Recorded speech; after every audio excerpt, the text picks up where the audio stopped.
everyone. Hello, hello.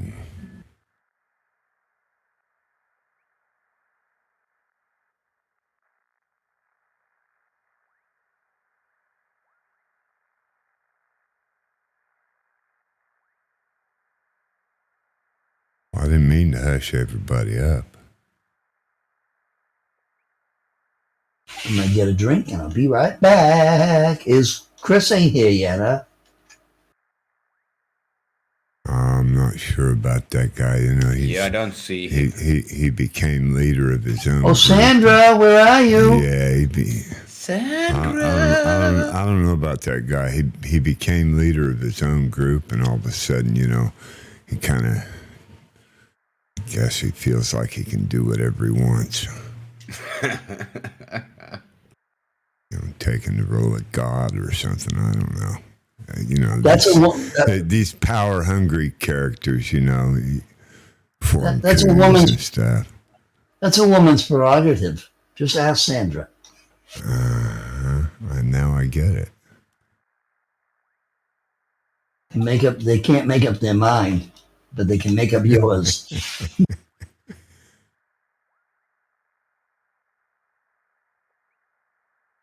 A little less than 4 minutes, we will start the 61st running of the World Tour. We'll see if Chris shows between now and then. He should be coming along. Pete, I see you made it over here. Welcome.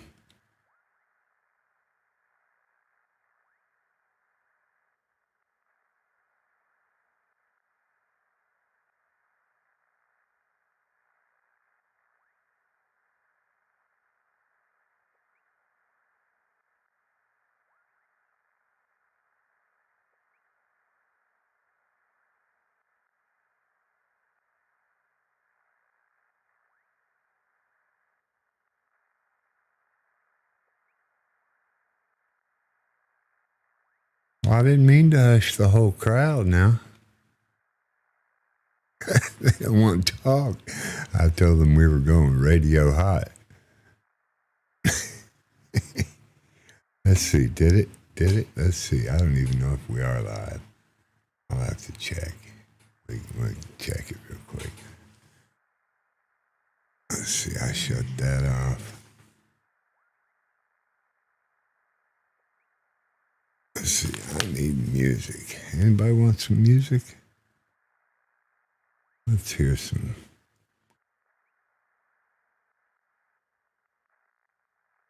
Blues.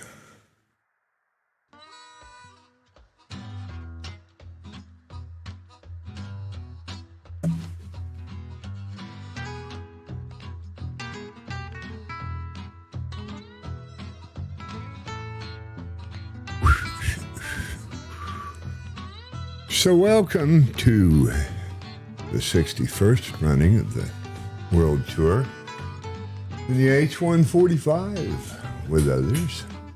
Welcome, Twitchy Rich. See you joined hanging out there a little while ago.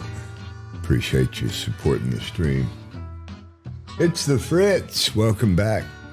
Appreciate you stopping in. Looks like Grantler, and let's see, Mitsum, welcome back. Yes, we love marbles. Hanging out in a bunch of channels I know lately. Kind of makes you wonder if they're real.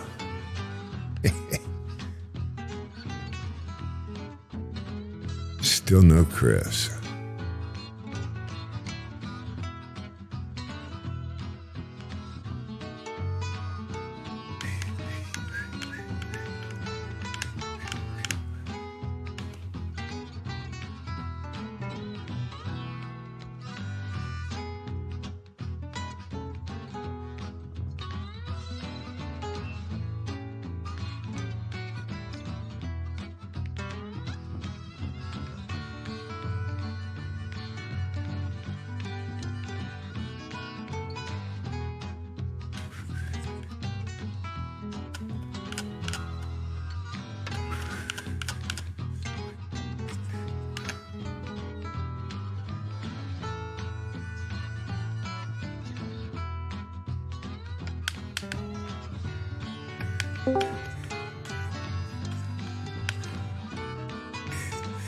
V-Dub, welcome. Good to see you with us, Twitchy Rich. Appreciate you hanging out. I saw you came in earlier. Didn't go live comms, so heady ho! Hey. Yes, heidi ho, as my good friend Grantler said.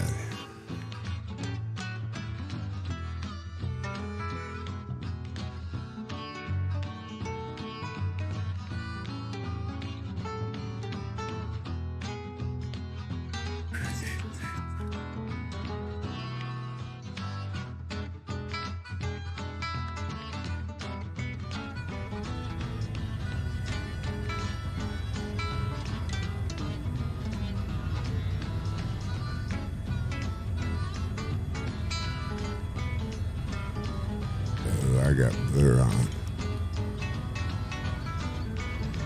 Make me nudge you in the backside.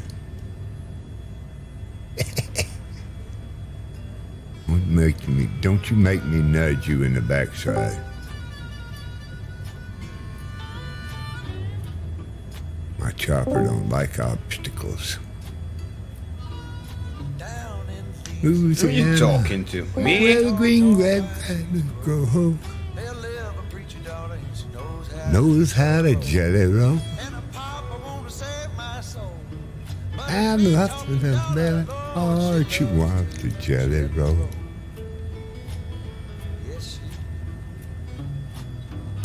Who else? No wonder Chris is not here.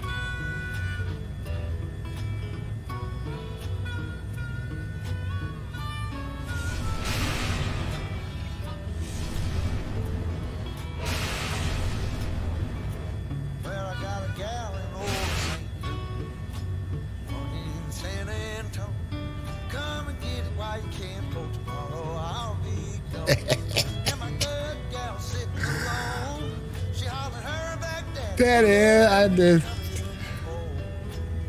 Now I gotta clean it up. I gotta clean up my mess. Anybody watching this?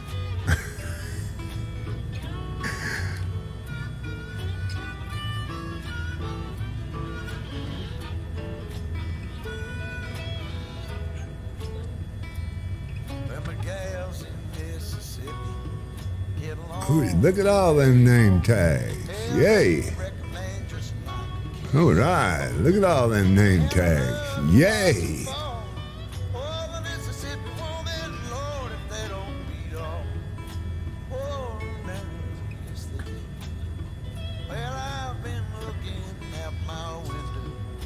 Well, we ready to get this rock on the roll?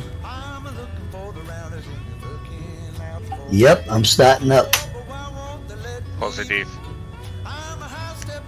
I'm ready. Where's the one that says affirmative? Be affirmative. Oh, Christopher. Oh, I gotta clean that too. Yeah. No idea.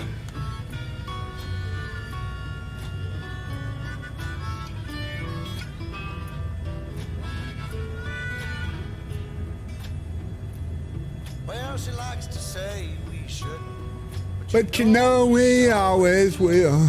the hollers catch me if you can, runs up over the hill. Well, that's how she gets her thrill. Saying that we shouldn't, but she knows we always will. Yeah. She always said we shouldn't. Say But you we know, shouldn't, but she always we have.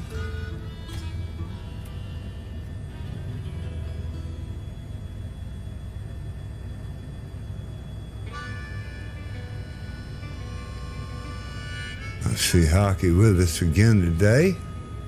And V-Dub has joined the flight. Wheels up.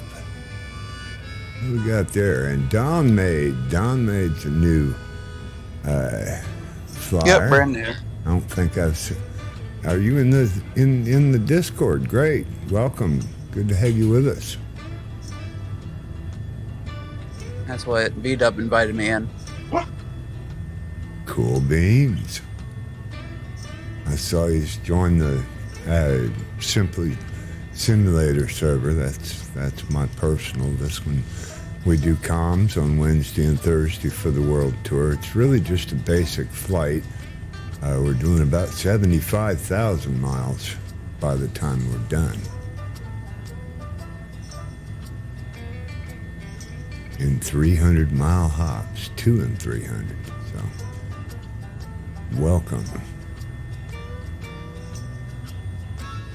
Who's that? Cowbell Cody with us?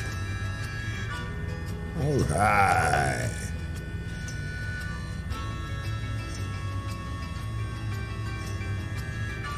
I got 2 tags sitting on top of each other, but I know one of them's Cowbell Cody.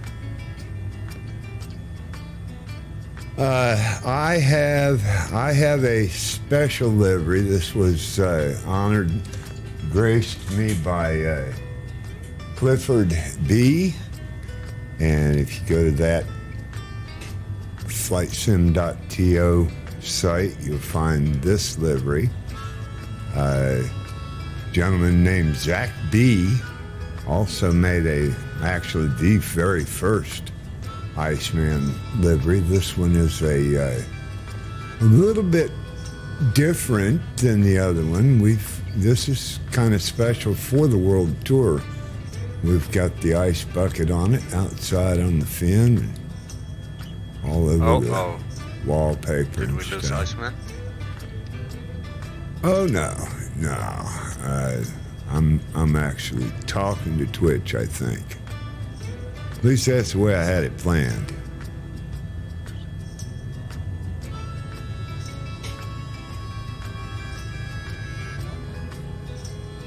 Why, have you lost me? I can't see you in the sim. Oh. Well, I'm on my way down here to harass Bozeta Boy.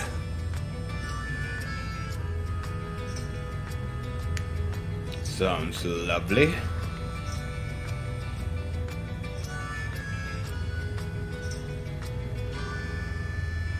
Let's turn around and get with this program. What do you think?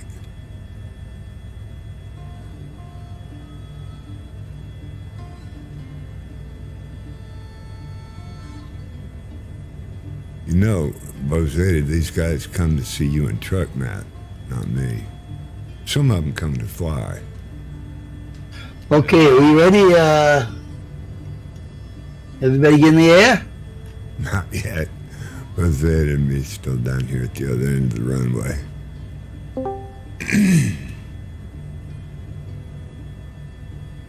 Let's see, yeah. Grab Hello. that. Hello. Goody. There is Sandra! Hello. These guys have been talking about you, Chris. Well, I think it was Oscar Wilde that said the only thing worse than people not talking about you is people talking about you. I mean, I'm paraphrasing, but that was kind of the gist. Well, we're not. I mean, we're waiting on you down here at the end of the runway. Where you at? Just get yourself off, I'll load in and catch you up. Hey, no talking like that around here, okay? Yeah, Roger. keep it peachy. And how are the fine gentlemen of the FWA tonight? We're doing Very wonderful. fine. Very fine. You will be shocked, there's a lot of fixed wing guys today. Nice. We're growing in numbers. I already thought it is a raid from the FWA. Yeah, well, you know, we're a friendly group. You know, I hadn't even noticed. I guess he's right. There are a few fixed wings today.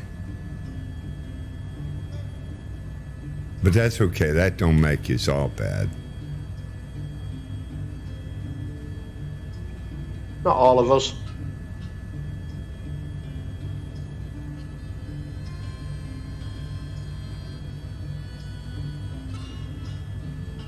Okay, looking now. Wow, we've got a few IKOs. Wow, yeah, and I was just looking at the Discord labels. Goodness, 2, 4, 6, 8, 10, 12, 14, 16.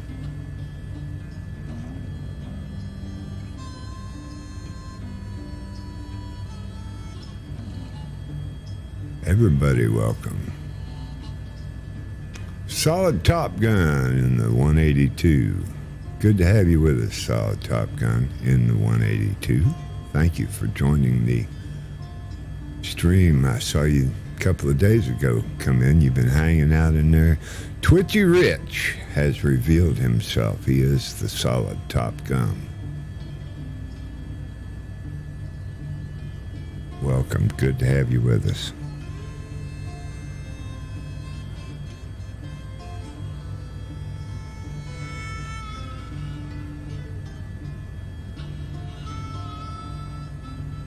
I don't think that was very nice.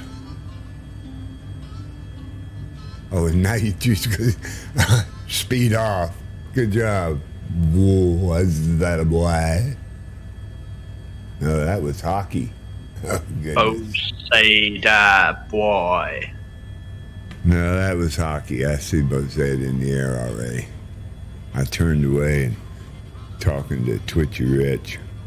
Good to have you with us. Anyway, yeah, Solid Top Gun. Hello, V-Dub. And V-Dub's a new name also. Isolated. How's it going? There as well. I see you there. Good afternoon, Steve. Isn't that Steve I heard?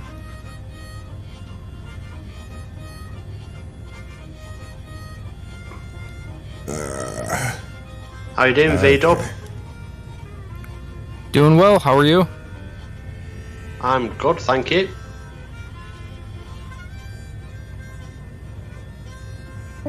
Looking forward to this flight. We're ready and roll. Good deal. Come on, let's fly. Any of you guys on live weather at all? Oh, yeah? Yeah. It's Yep. grey and raining. Like being back in England, this is great. I had to put my ice thing on. My engine wasn't starting. Yeah, it looks like Finland a lot. Snow on the ground and it's raining water. I see Cowbell Cody. Yeah, he's trying to be a sneaker.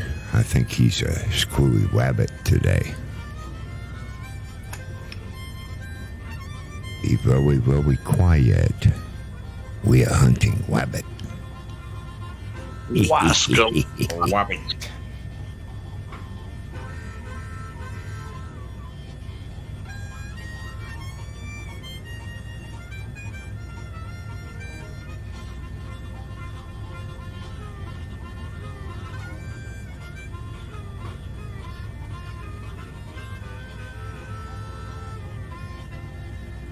Okay, somebody say they were in a slow aircraft. That was me earlier. I was in an X-Cub, but I switched out to Kodiak 100, so I should be able to keep up. Yeah, Chris is in the Kodiak. Aren't you in the Kodiak today, Chris? You got your girlfriend with you today, Chris? Okay, who's in the Cody? V-Dub. I'm using a Cody. Hi, V-Dub, and you are now my new best friend. Hello. Hello.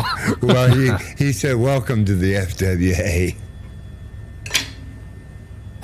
Not just welcome to your honorary membership.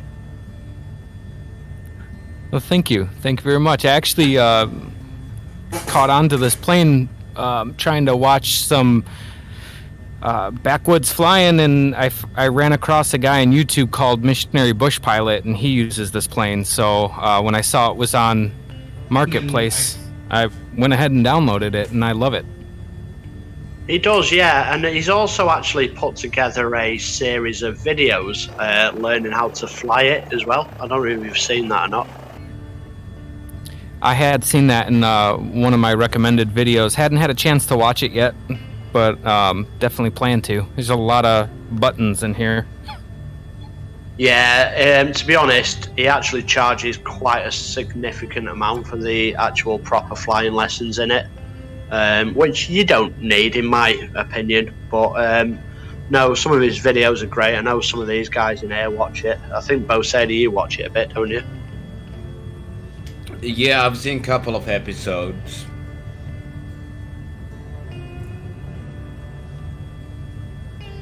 The only difference, the major difference between flying with us and flying videos with Missionary Bush Pilot, the difference is that there's not a helicopter trying to shoot you down. That's true. That is true. I don't know what you guys are talking of. Stick with us. He's got us all wrong, doesn't he? He just, bad mouthing all the time and got us all wrong. Stick with the Fixed Wing Alliance. We'll see you right.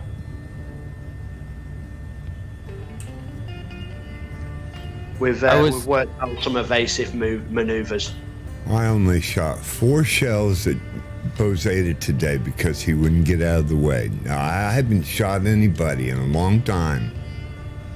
You didn't have any reason to shoot me. You wouldn't get out of the way. I was stopping because you're supposed to stop. Stop you there. stopped for a long time. You're supposed to do your paperwork in the office back there at the flight room, remember? I have a number you need to call. You were holding things up. I had clearance. No. That's hatred towards fixed wings. No, not at all. I had no prejudice. You just wouldn't get out of the way. I didn't want to, just go around you just because I could. Iceman, it's not acceptable in this day and age. I was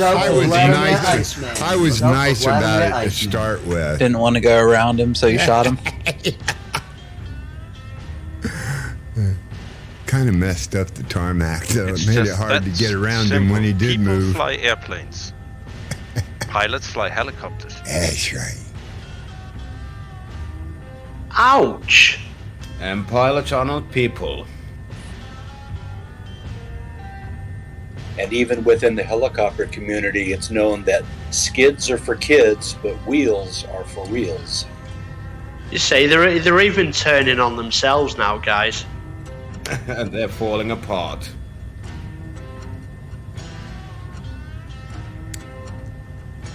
At least we got the rockets. Well, we don't need no stinking rockets. Here.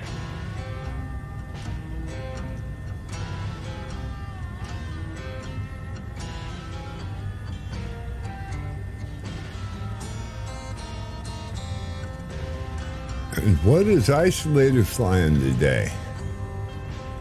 Oh, the 414. 414. Yes. Very good.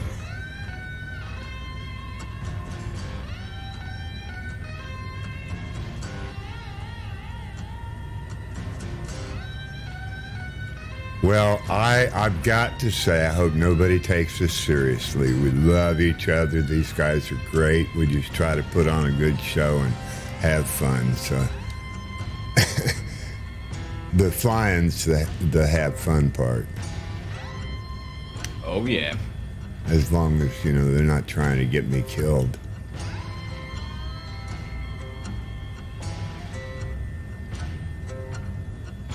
Take what I think you guys call the Fifth Amendment on that one.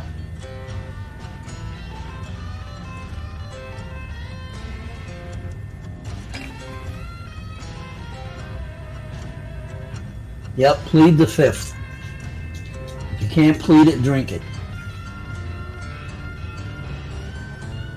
That's right. Go ahead, but I can land on the edge of a volcano. So can Bozeta Boy. Yeah. So can Matt, once. Matt can land anywhere once.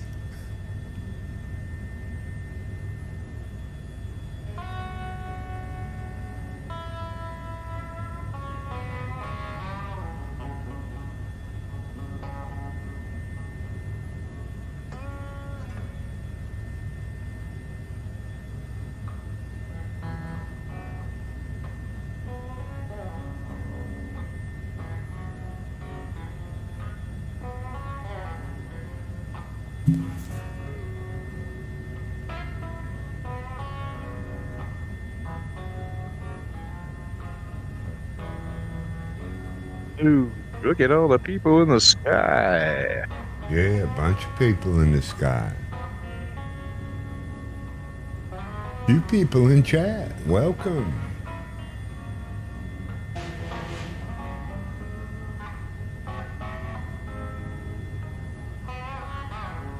I do see Peach join the chat, the Twitch stream. Appreciate your support, stopping in. Orthodoc, welcome back. Good to see you. Flying the 61, leg 61 of the world tour today.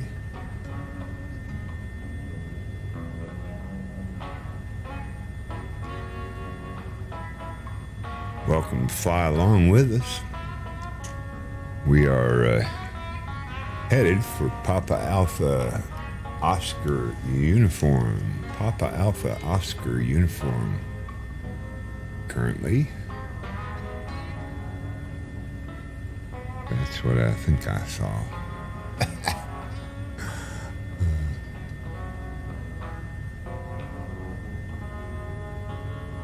Flying Alaska and the Aleutian Island. Wheels up. Come out of the Aleutians, I think.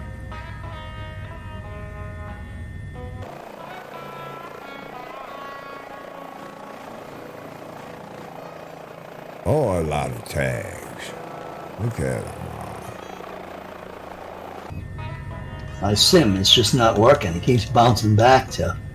Well, I see Ojack. I see Ojack back there with us too. It's been a while since he's flown with us.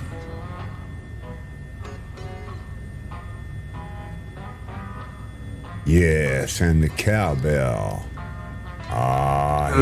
He's in another mysterious aircraft today. Hello, brother. Hello. Hello. Beautiful. Hey, everybody. How's everybody doing today? Hello. All we can, the good ones twice. On my buddies. I need to write everyone's names down so I can send requests on the game. Keep forgetting to do that.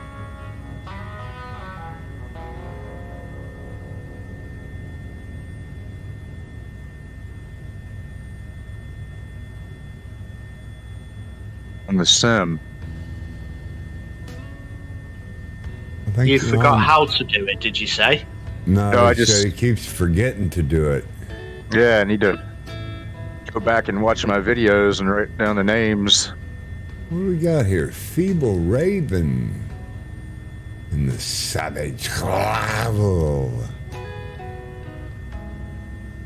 Our Savage Cub.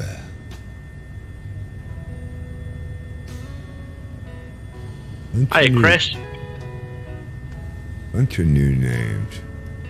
Sandra, be quiet, will you? Chris. Roger. Who's Chris? Cece. Oh, I see. No, not C. IC. It's CC. Yeah, I got it.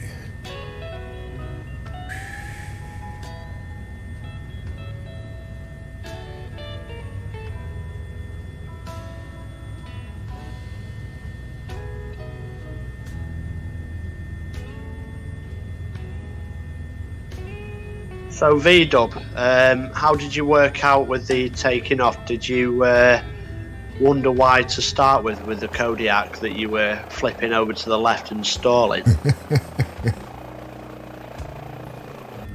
I figured that was the engine torque, but it just seems a little bit more pronounced on this, like compared to the 208.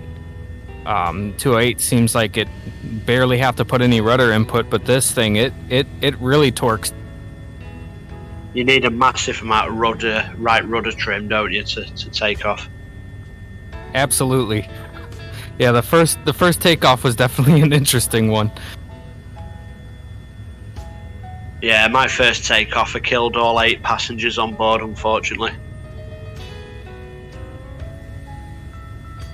It is nice though how you can add cargo and passengers, and it's actually you can visibly see them.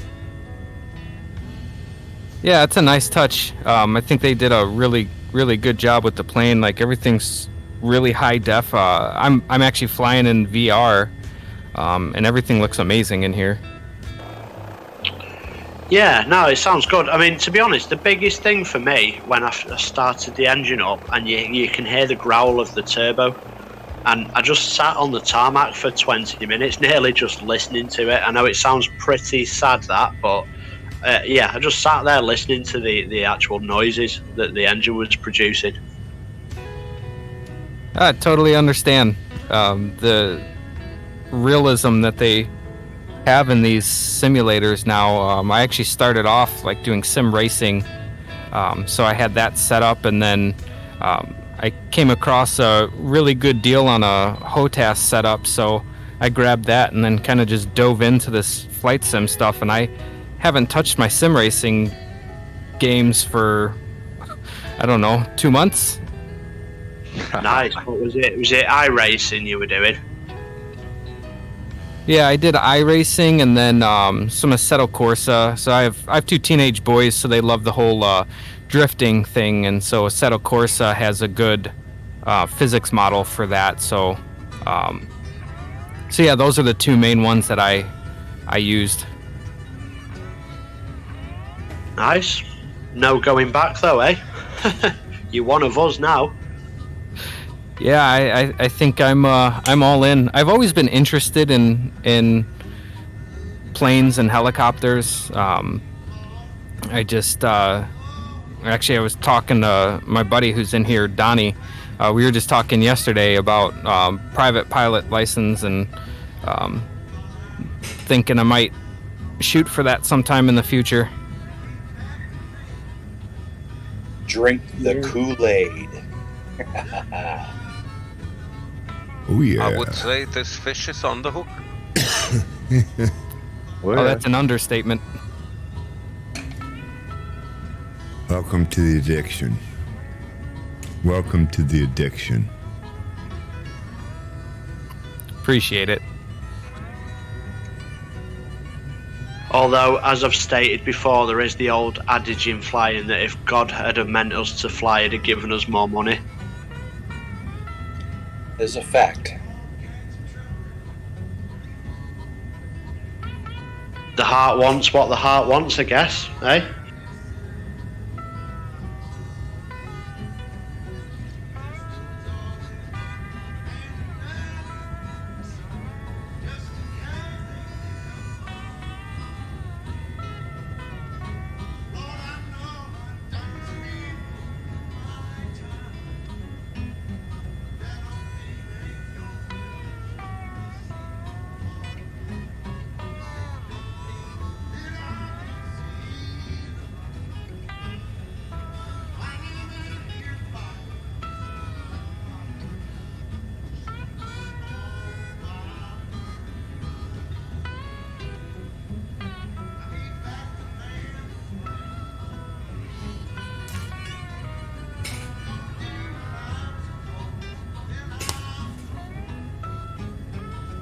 Yeah, I've had to play around with this thing tonight. I don't know.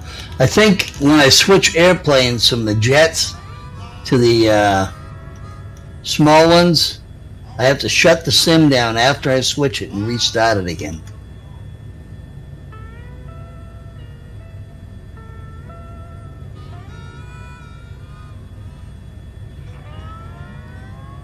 That's where I am with the GTN 750. I use it in the helicopter, but if I switch to fixed wing, I have to rename community folders, drop the 750, and completely start with a fresh reboot of the computer back into the sim and all that. Otherwise, the 750 causes, it's almost like device disconnects, and then it freezes up. Occasionally, it will spit the bit completely. Yeah, that's what this thing keeps doing to me, and then it bounces my mouse out of default into some other thing. So I don't know. Yeah. I gotta go in and clear all the crap out. Because usually I just switch over from jets over to GA, profile, and it works. But last 3 times it hasn't. It's made my plane crash. So after I switch to GA, I got to shut it down, restart the sim. Are you using an add-on in the jets at all? A radio or No. that in your community folder? No, just my livery is Delta, and it's a NXI aircraft. Yeah. Your livery is Delta on the aircraft you're flying now, Matt? No, on the A320. Yeah, but the A320 flies the fly-by-wire, isn't it? Right. But that's what I'm saying. When I go, like an add-on anyway, isn't it? It's like an add-on anyway, by wire, isn't it? Yeah.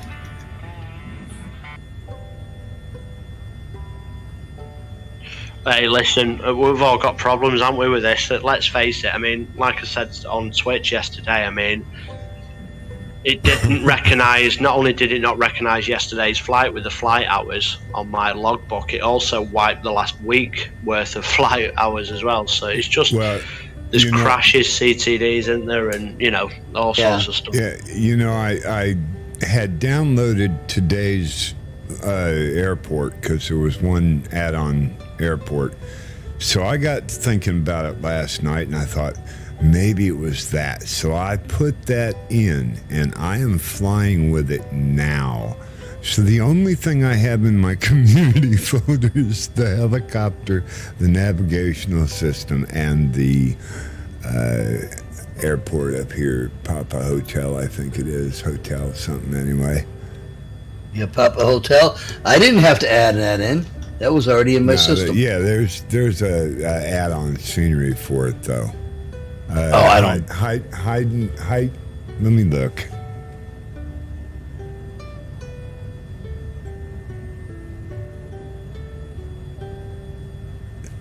Okay, it's called Port Heiden. Heiden, and it's not this one coming up Nelson Lagoon, but the next one. And there's an add-on airport for it. So I was afraid that was what was causing my problem yesterday. So I came in today and I thought, oh no, now I'm going to load this back in there, and it's not going to work. But I haven't had any problem. No problem today. It's weird. I'm going to try in a couple of days and go back with everything and see, but I can't do anything tonight.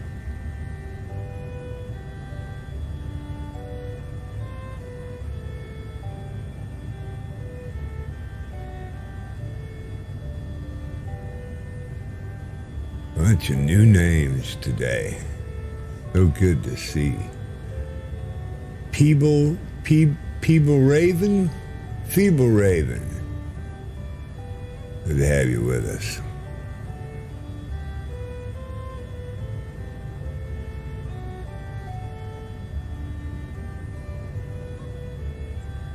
Bunch of people on the Discord board too.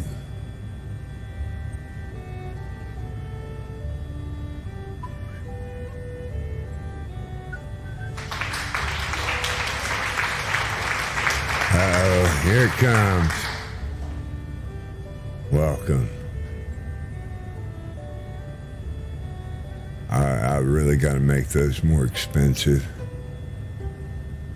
Appreciate the 15 biddies, Grantler. What? Thank you. The applause maybe won't be too disruptive, but that chicken dance every couple of minutes, that could get old real quick.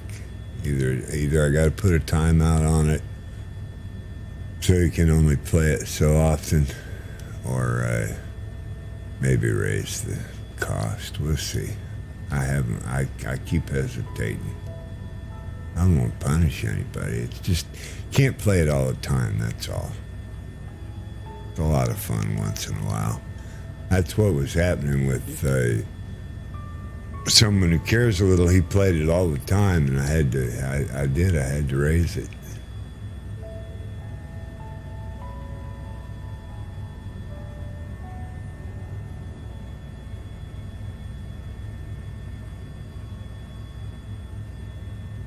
Do appreciate the applause.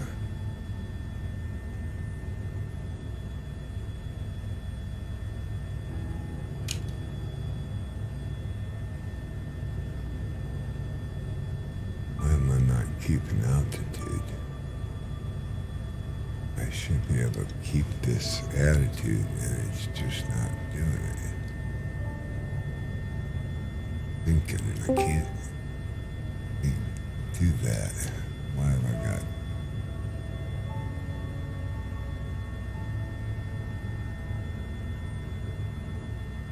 Hello, Dusty. Hello, Dusty.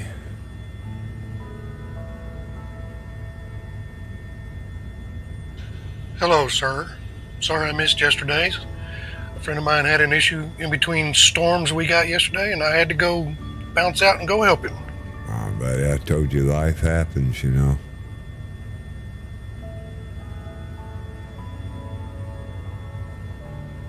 Hope everything worked out. It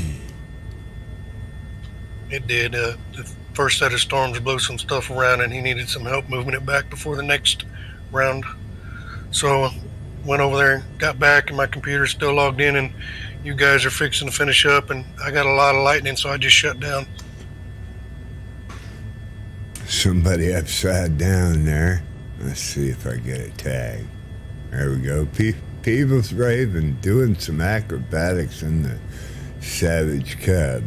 How come you don't do acrobatics, Bozeta? When you're in the... I'm in the car. Yeah, I do them. I just don't see them, huh? You don't do them in front of me? You don't watch me flying. You don't watch me flying. Too. He's flying in front of me. I've done it multiple times, man. Oh, man. I never get to see you crash. Because I don't crash. Sounds real good, don't you? Well, at least not that often.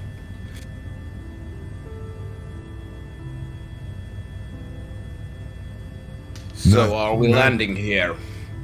Not since that first volcano I talked you into landing in, huh? Yeah, as far as I'm concerned, doesn't matter. We've 172 miles on this jump, I think is what I said. But I think everybody probably could use some fuel. I'm still good on fuel, but I always want to top off.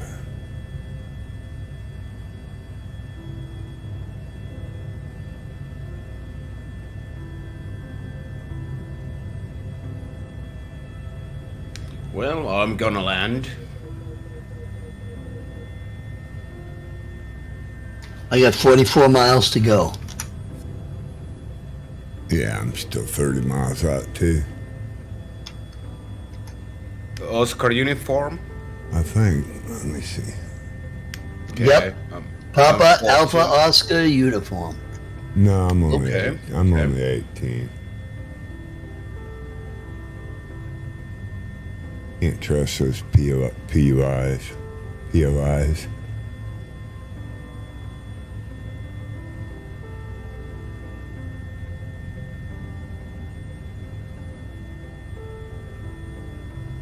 Isolator.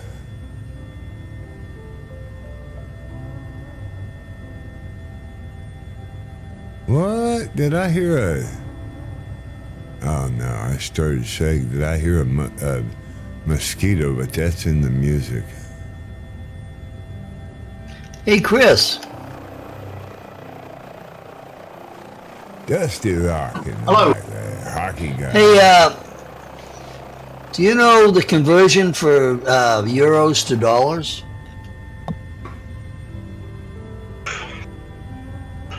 I could have a look. Why?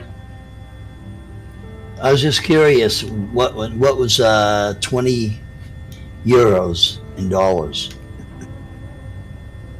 See, we don't use euros, so you might be better asking Bo Sada. Oh, okay. Bozada. Yeah. What's 20 euros in dollars? Do you have any idea? Just be careful before you answer, Bo Sada. I have a feeling there's a punchline here somewhere.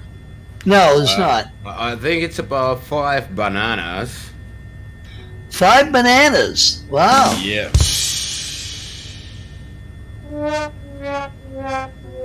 I think like $21 maybe. $20 euros. Okay.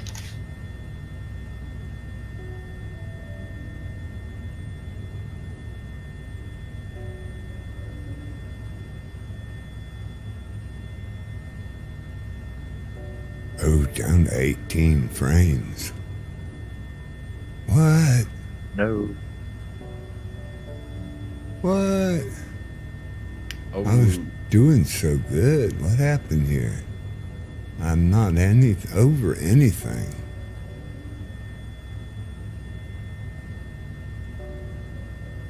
Alright, let me put Discord down again.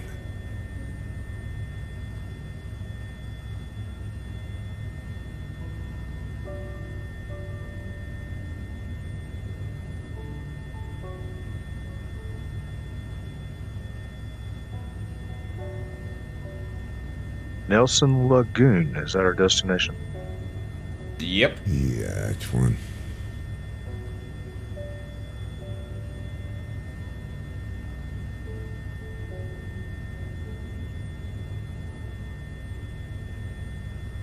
Keep mistaking you for Steve.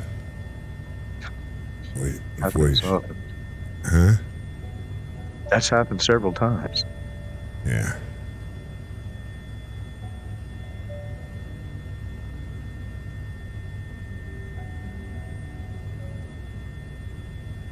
Well, it's hard to watch Discord and everything else sometimes. Comes a handful.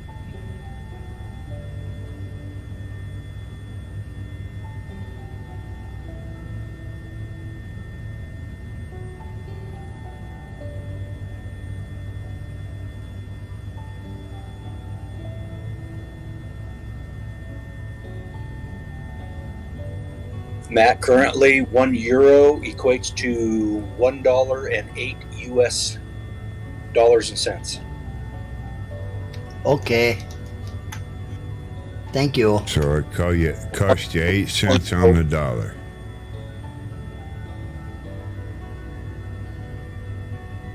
That's actually a pretty good conversion at the moment.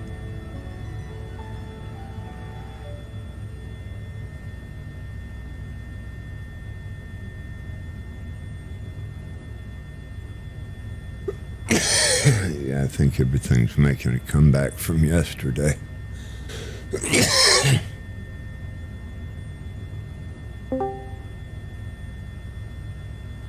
I haven't looked at it today, but I saw the news said yesterday was pretty rough.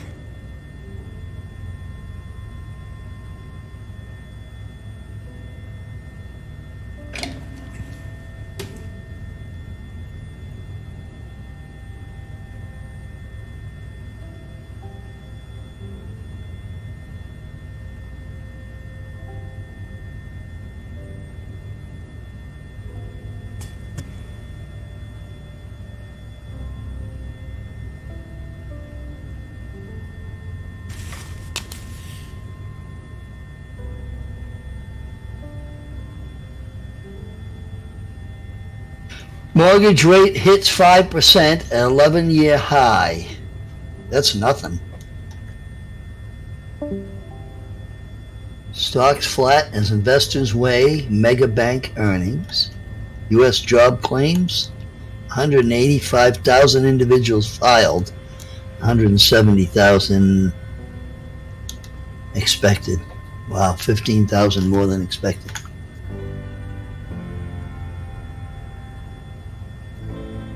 And Elon Musk could kill Trump's social media company. That's the news for the day, folks. Elon Musk.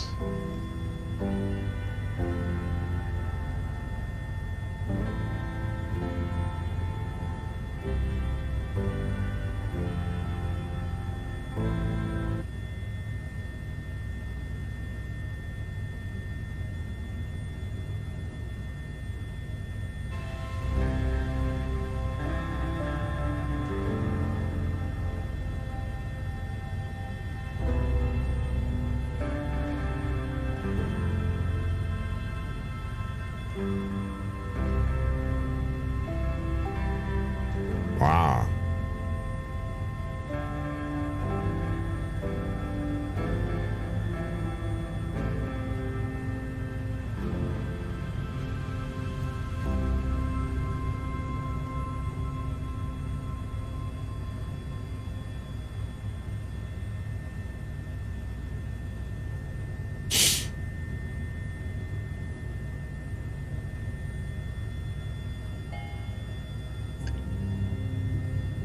Cowbell Cody, was that a low flyby to scare the seagulls off the runway?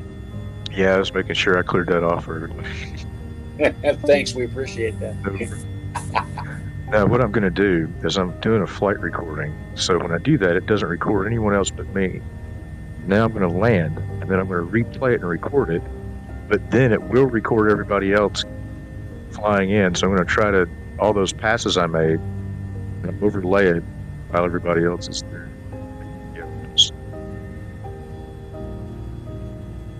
Oh, this little island isn't nothing but a runway. Yeah, it's barely there. I'm back. So, Matt, why did you want to know the exchange rate from dollars to euros?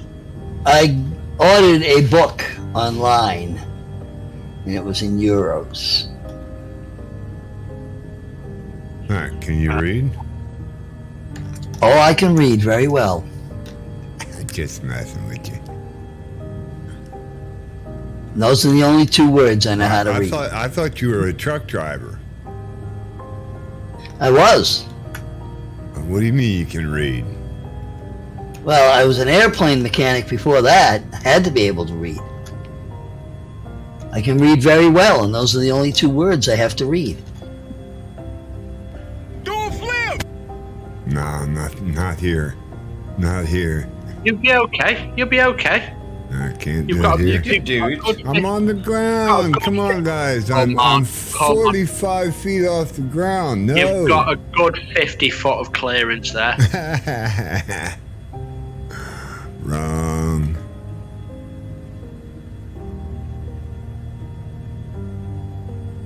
Why'd you do that? That's wrong. No, I can't do that here. Because we want to kill you. Oh, but then who would you have lead you? You gonna lead him? You were late. Grantler. Are you gonna lead him? You were late. No, Grantler follows me, and they're right, Grant. That's what he tells you. That's what he tells you. You tell him. You tell him, Grant. You follow me, don't you? On flight plans, I do. That's right.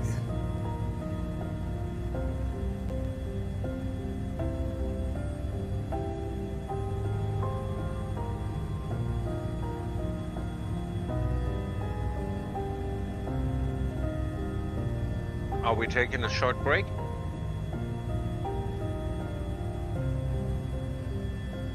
Well, I could put the kettle on. Yes. Okay, be right back.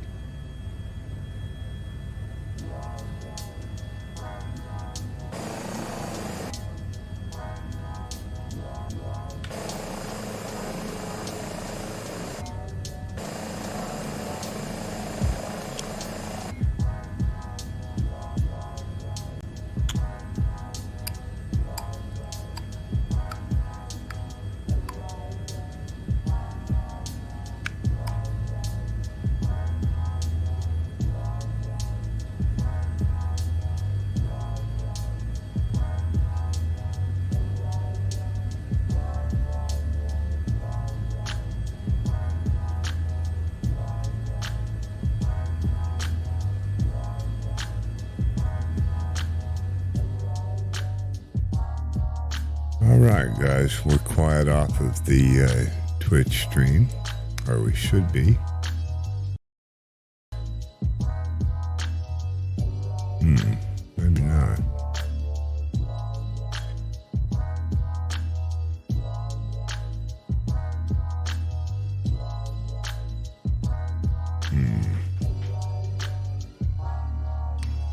Check.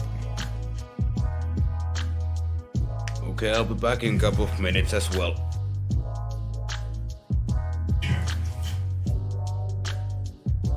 Sure. Okay, I'll be back in a couple of minutes as well.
So,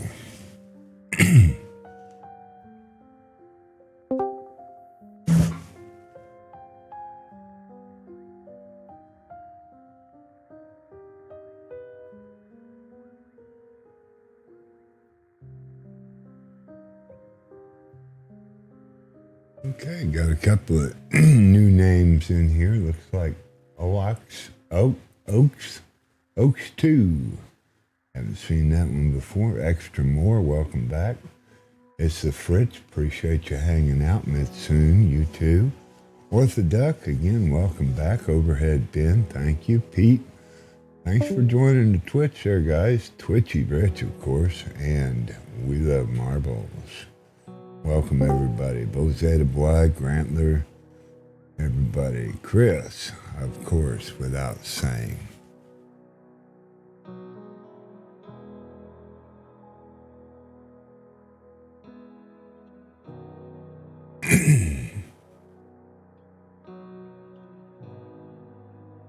So we're just moseying along in the 145 and others flying bottom of the Alaskan tip today. I end up in Salamander, King Salamander, something like that. Yeah, salmon, that's it.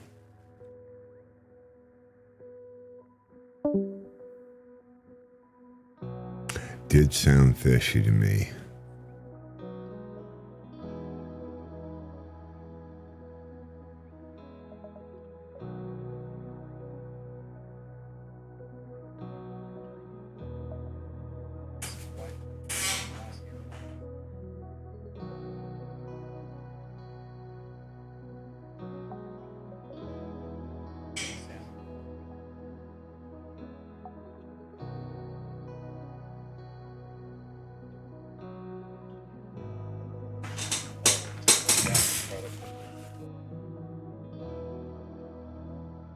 Okay. Okay, and I'm going to bring back Discord into the Twitch. Welcome back, and we'll transition back over here. Bose, did you ever make it back? I'll just wait a few more minutes here. Enjoying the mellow music.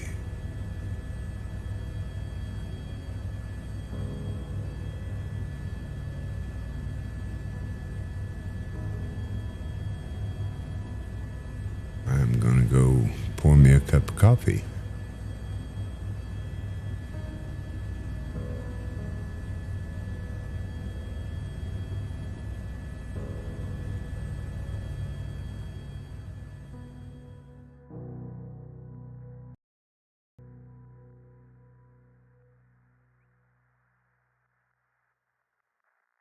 Okay, so I took you back out. We'll wait on Bose to...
All right, then. Bose boy, did you ever make it back in, buddy? Goodness. Oh, I see. Somebody spawning in. So that should do it. Well, yeah, if that's what your problems are stemming from, yeah, definitely.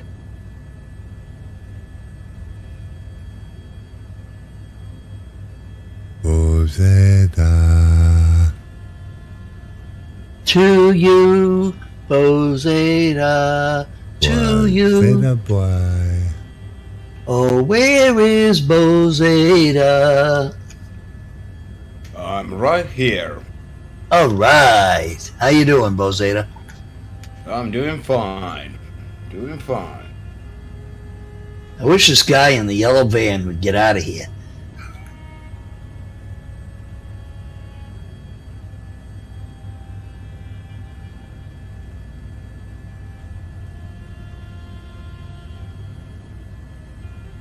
You know, I ran an airfield in the Navy. You know, I was a supervisor of the airfield. And we never, you never saw vehicles going, you know. You stopped, you called the tower and got permission to do anything, you know. You got in your truck, you started it up, you called the tower. Tower, this is whatever vehicle. And you told them, we're going to be riding around the ramp. Okay, we'll keep an eye out for you. You know, and then if you had to cross the runway or something, you called them again. We're at the hold short line going to the taxiway. We ready to rock? I'm ready to rock. Oh, what do I know? It's time to fly, so let the flies know. Shake the flies off and let's go? Something like that. Let's roll this rock. Okay, let's see. We got to go to PAPH. Yep.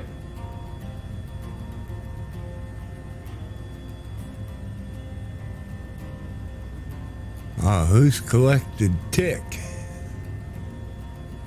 I see collected tick over there with you and Pete, Chris.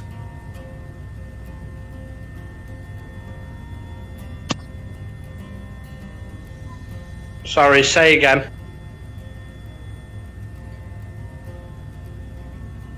Did you say something nice, man? Yeah, but now was not a good time to have to push the talk. Yeah, I said there's somebody. What did I say? Collected tick in the C25C. Man, it's blurry. It's hard for me to move around and see it. So anyway, he's over there with you. Look like the three No, tag. he's well behind. Well behind. That's what I was asking. If he's in a CJ4, though, I don't think he'll have too much problems catching up. Oh yeah, that's right. I didn't see him in the Discord. So. Iceman, what are you doing on the stream there? Are you doing a bit of acrobatics? I'm just flying around, man.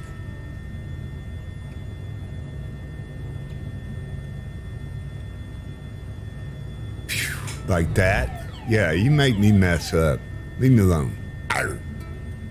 Oh, okay. Man, you got me looking away. I try to see what's going on in the stream, and then I messed up with what I was flying.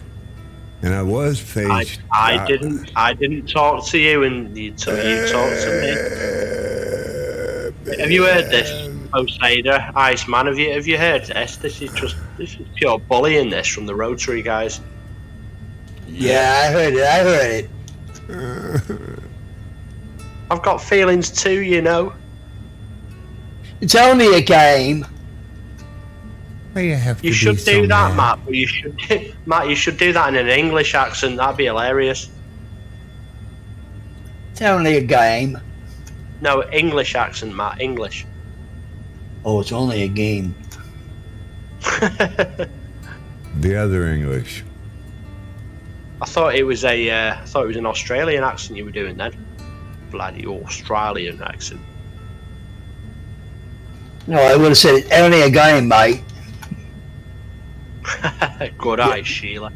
Good eye, Sheila. You got a couple of Sheilas? Let's throw another shrimp on her, Barbie. Evening, guys. Good evening. How are you today? Hello. Very well, thank you.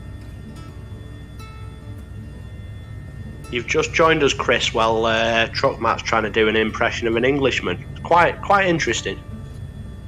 Not even close.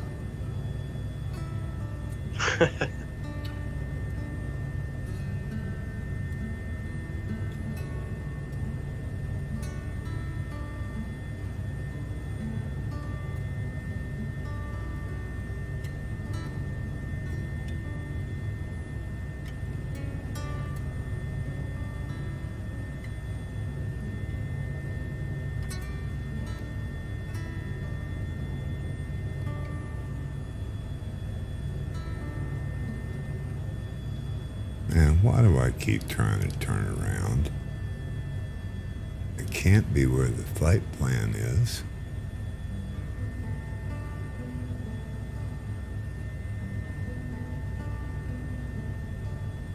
Yes, it is. What am I doing?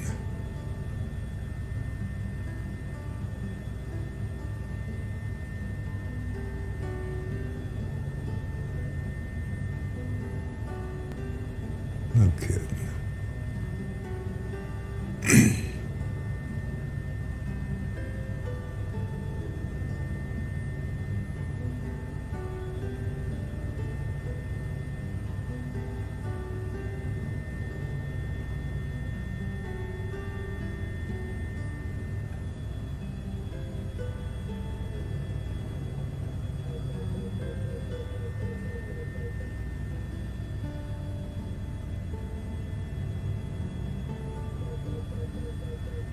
Coming along, Cody.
Corhane, welcome back.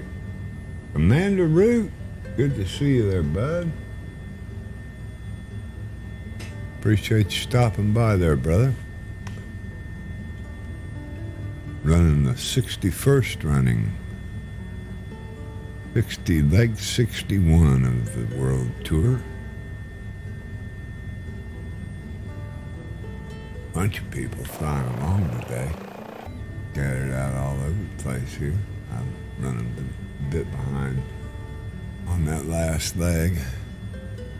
I better speed up. Maybe that light open. Okay, I've just looked at the map, so we are like properly in Alaska now, aren't we? Yes, sir. Oh yeah. Oh yeah. United States of Canada. Oh Canada, oh Canada. All you traders don't even know what America is. I'm sorry. I'm sorry. I gotta say that right. America. No, it's not America. It's the United States. Okay? The U.S. of America. Because Mexico is part of America. and Canada is part of America. No, New Mexico. No, Mexico is on the American continent.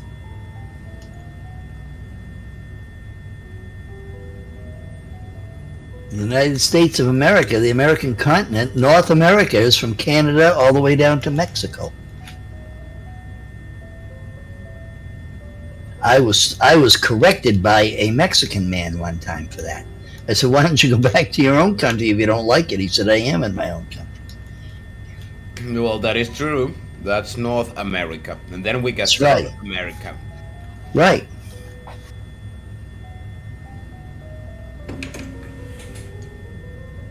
The United States didn't form until later. Can't we just all get along? No, No. you can't. Because you whirly birds just don't want to. We must. Oh, and Earless Batcher has spawned in at the airport behind us. Good deal. Thank you for the eyeball.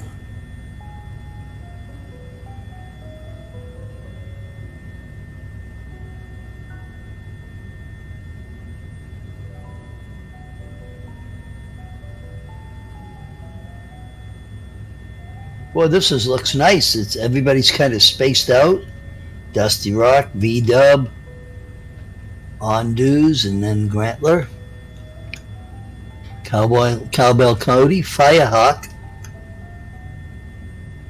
And then there's the Loaster. Hello. Hello. Hello. Hello.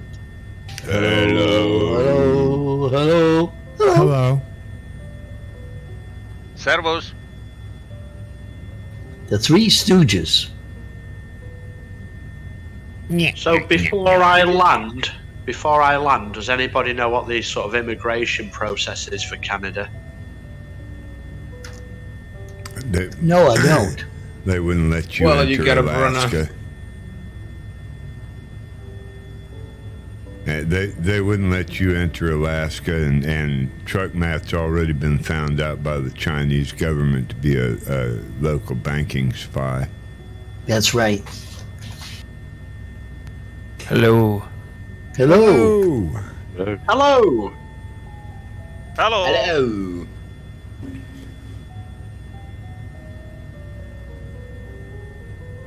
I got a late start. Don't let us scare you off. Yeah, Doug, don't let us scare you off. We're fine. I got everything moved into a new place and ready to play Flight Simulator. Uh-oh, there's I know he's not about to use that G word. It almost happened. I think I heard it. What word was that? Off. Oh, golf? It's, No. It's not, he wasn't talking about a game. What? Oh. He wasn't talking about a game. He wasn't talking about a golf game. Oh, okay. I have no clue what you're talking about, Iceman. You talking about golf? He said something about playing. Yeah, he must have been playing golf.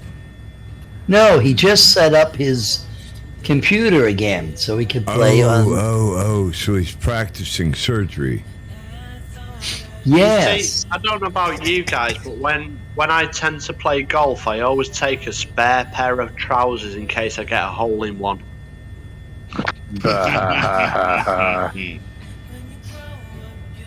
No, I moved. I moved from the Springs down to Pueblo West, and I had to set everything up again. Colorado. Right, Doug. I remember you saying you were on the move. Actually, how did that go? Very stressful. It's very hard. Yeah, we said before you went off, they reckon it's probably one of the top 3 most stressful things you do is move in life. I hated it. I think it was easy when I was in the military because I didn't have so much.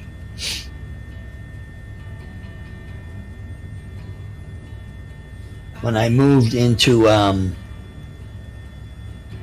I moved like going on deployment, it was easier. It was just one trunk full of stuff.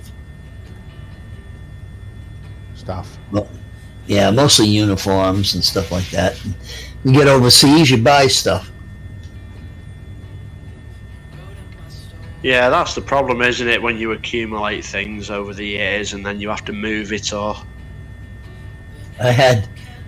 Everybody, within the first 5 days, we wiped out every stereo in the Navy Exchange in Iceland. Stereos, toasters, cook ovens, everything. Electric ovens. What happened? Well, when you get over there, you can't bring it all with you. You know, when you get over there, you buy all that stuff and then you sell it to the next cruise coming in.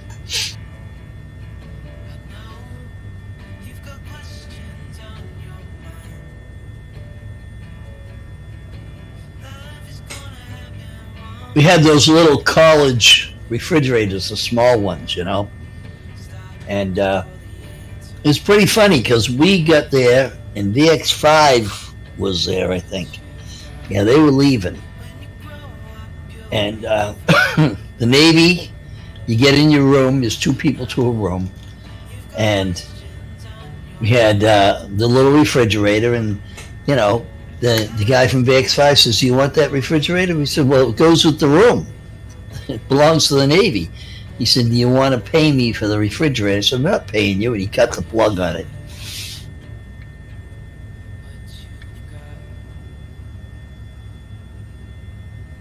Fort Hayden? Yes, headed for it. Roger.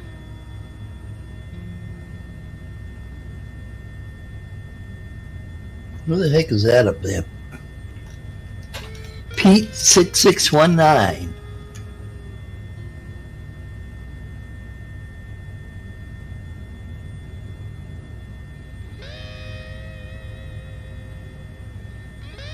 We're going to start live streaming from drone mode a couple hours a day in some major airports, so people want to watch themselves land and take off or goof off or whatever.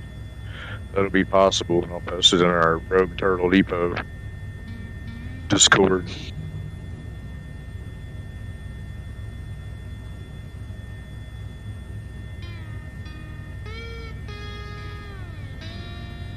Roger that. Sounds like fun.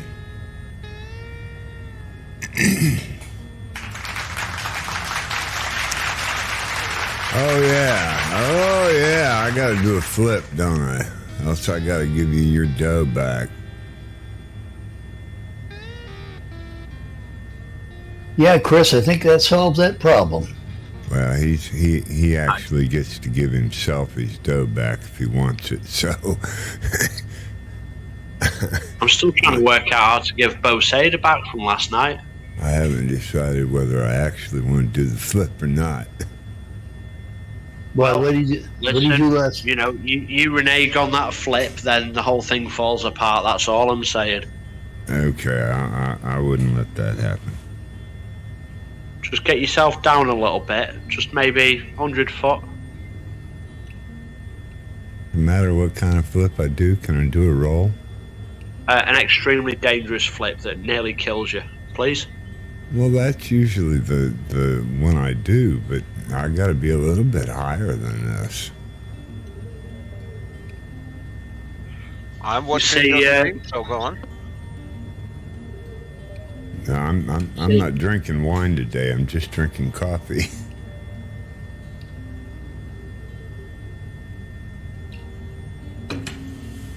If I drank wine or beer right now, I'd just go to sleep.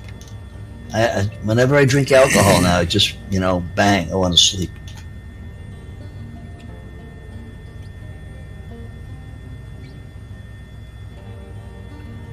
What server are you guys on today? Southeast South- Asia.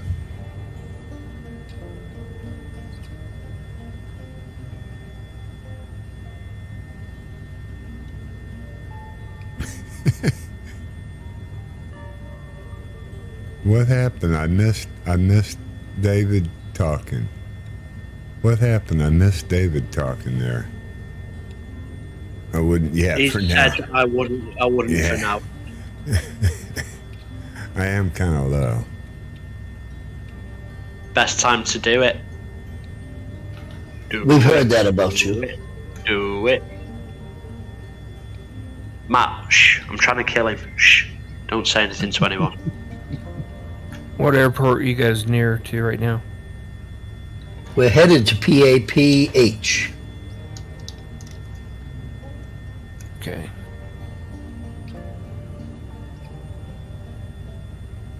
I got 66 miles to go. Just got here.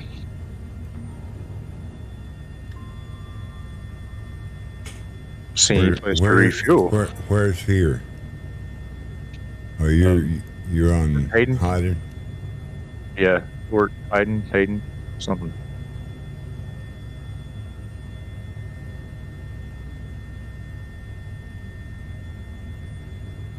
I hope y'all got gas at that last place. Well, I did. Oh, yeah. No gas here? Wait a minute, I think there is. Let me. It's like there is.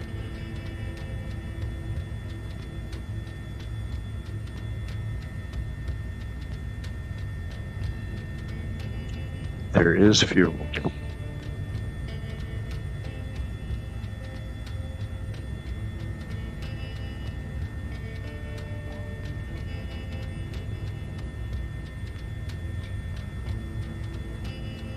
So is Pete6619 in with us in the Discord?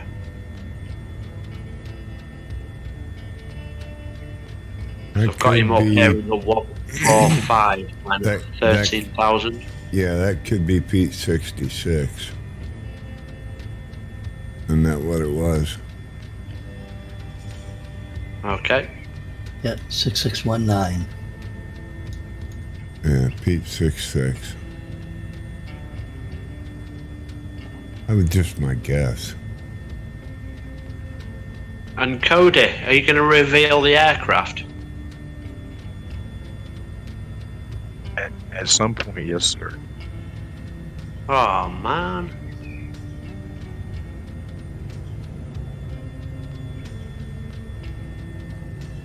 Oh,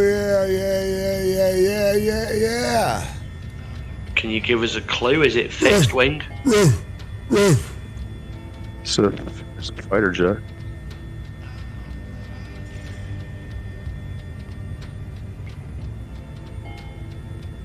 Now that I did your flip, I'll probably get killed trying to find you. Oh, sorry, Iceman. I missed that on the stream. Will you do that again for me, please? No. You have to pay cash next time.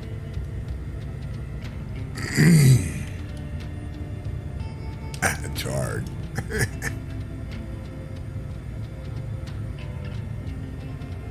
I could probably do it with a whole lot less altitude. That sounds like a brilliant idea. Just do me a favour before you do, take off crash detection. Just switch that off and then give it a shot. Well, you don't think I wouldn't come clean or anything? If I crashed, I laugh about it. Oh no, I know you would. I just feel it's time for a fight back, that's all. You know, the amount of times you try and kill me, I just feel it's really time for some sort of fight back. Well, I don't tell you to turn crash detection on. Land on this volcano, Chris. It'll be okay, Chris. Don't worry about Bosader sliding down the side of the mountain, Chris.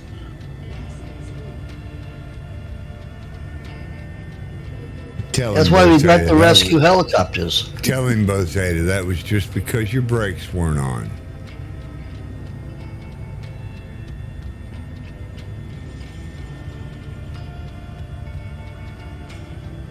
Oh, I was just sliding down to get to the better takeoff. See, it was all on purpose. It was skiing. He was skiing. Yeah, that's right.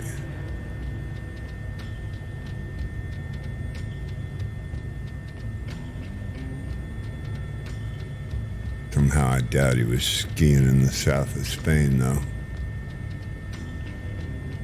think were we Indonesia at the time when that happened? No, no, come on. Wasn't that reunion? No, that was New Zealand. No, when you landed at that volcano, that was in Indonesia. Yeah, somewhere over Indonesia. there. Yeah.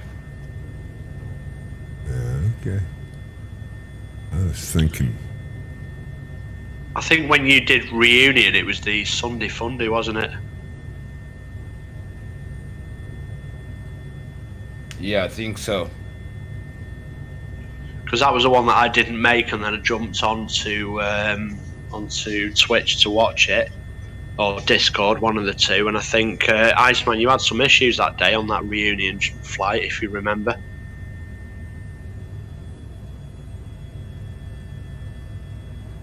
Oh, I'm sorry. I'm supposed to remember. That's okay. Listen, I'll do the remembering. Now you're asking a lot. I'll do the remembering. It's okay. And from memory, on that Sunday Funday, even though I wasn't on it, Bo Sada was flying the Savage Cub or the Savage Gravel. Correct. Can you see my name plate? Yes, I do. Okay, just want to make sure. Because when I set it up, I had truck mat on the side of my airplane. I don't know what happened. Of course, I did crash a little bit in the water. Must have washed it off. It did crash a little bit in the water, like it. Forgot to put my skis out. Bit of a spring cleaning. Yeah, wash the name right off. Just down there rinsing out the bucket, right, Matt? There you go. You know, you got to wash your airplanes or they get real bad. Of course, you're not supposed to use salt water. No, you end up shot blasting them. What's that? Go What was ahead, that? Chris. No, I was just going to say it's like shot blasting them, but what did you say, Bo Sada? Like some military helicopters, for example. Yeah, they don't use the salt water. They use fresh water.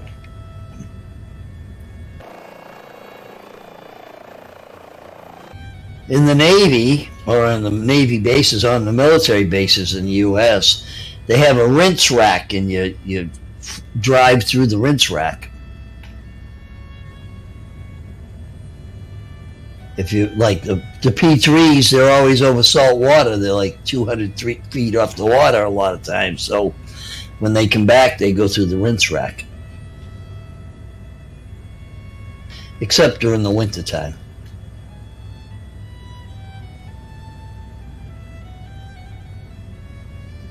Navy washes his airplanes every 7 days anyway. Whether they need it or not. Part of their inspection. 7, 14, 21, 56, 28, 56. Back in a minute. Thanks for the warning. Well, I just don't want you speaking to me and me being... Well, you think I'm being rude and ignoring you, that's all. Okay. Except maybe me. Is somebody talking?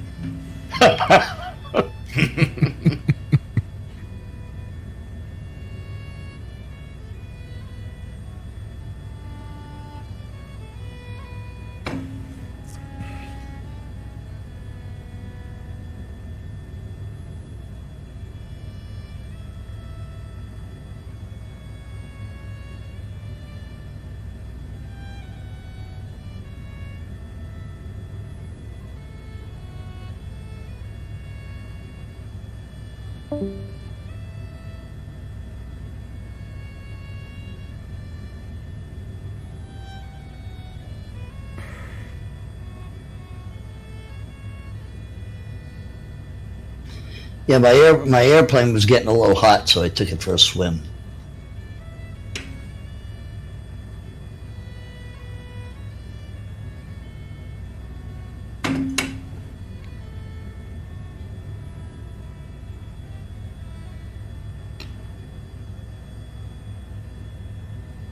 So I probably won't get any hours out of this whole flight.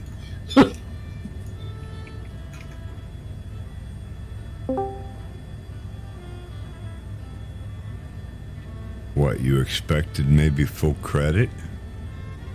Or something? Anything? At least an hour. Just an hour, probably. Anything, right? Yeah. You fly for 4 hours, you get an hour.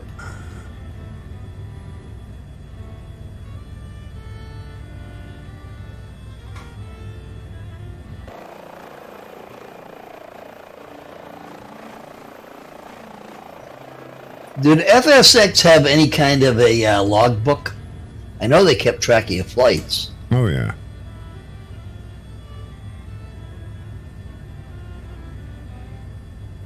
I wasn't sure how they did the hours.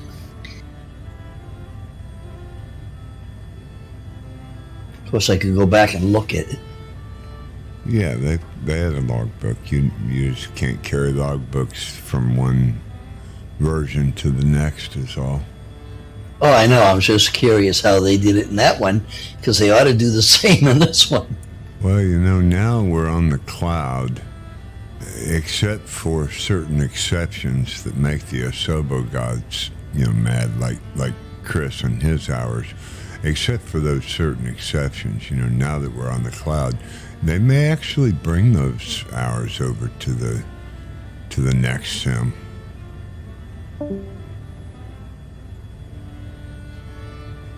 I never understood all that cloud, how the heck you get into the cloud and look at it. I don't either. What I bought was I got this book that's an extended SoFly book. And it's all the way up to, gives you all the information up to update number 8.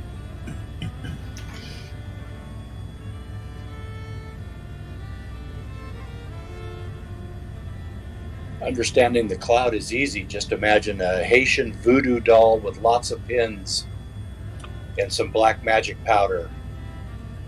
Lots of torches.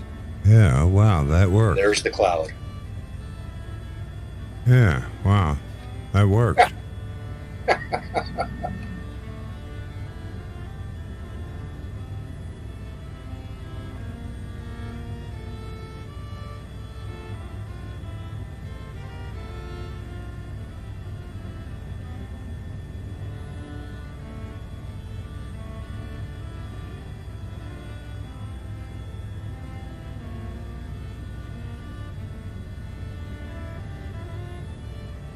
You got that book too?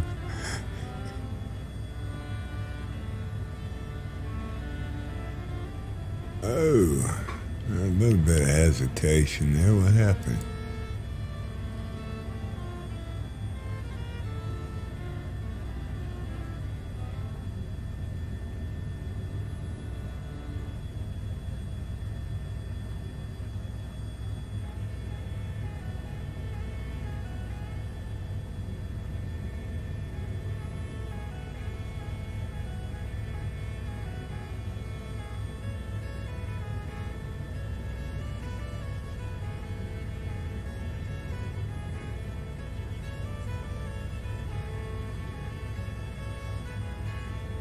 It's like 46 miles out.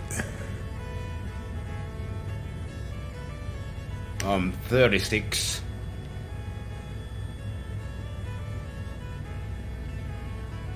Yeah, but you're Posada boy. Oh yeah. I am joining my catering service. Are you having a bite, are you? Enjoying your lunch? Oh, it's dinner. Dinner, okay. That's right.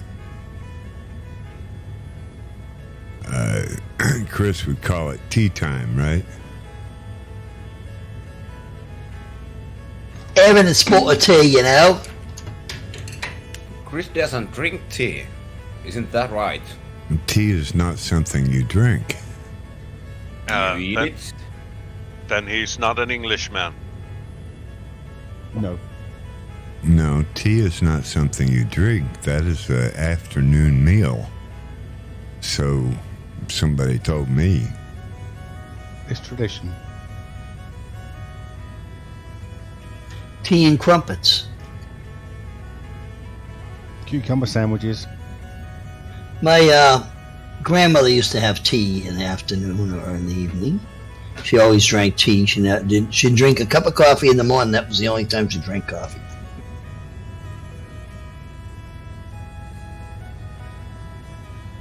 I like both. I usually drink coffee at work and tea at home.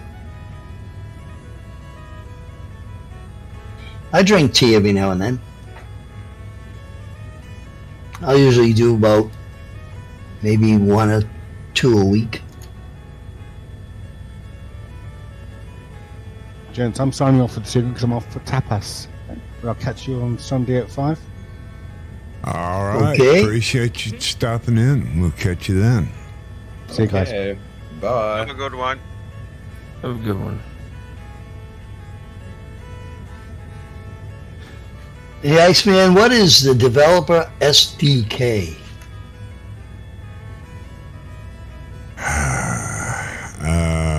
Not sure exactly what SDK stands for off the top of my I head, think and that makes me feel very absent-minded. It's I the don't, hardware I for don't, I don't know right programmers. on. Say again. Software development kit. Thank you. Software development kit. Okay. Installing this developer software development kit. Okay. Just looking at the book.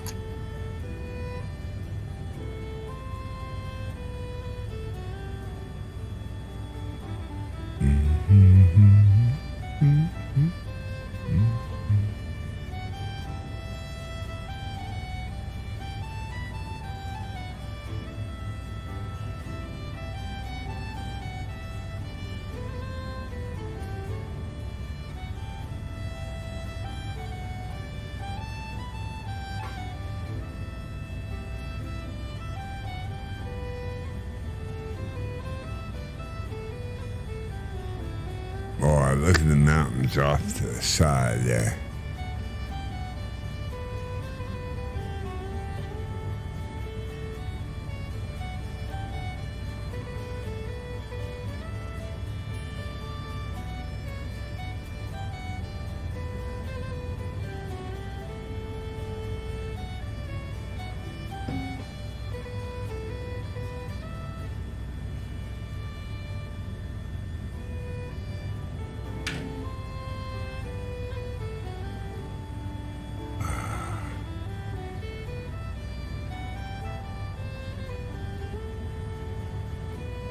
$22 miles out.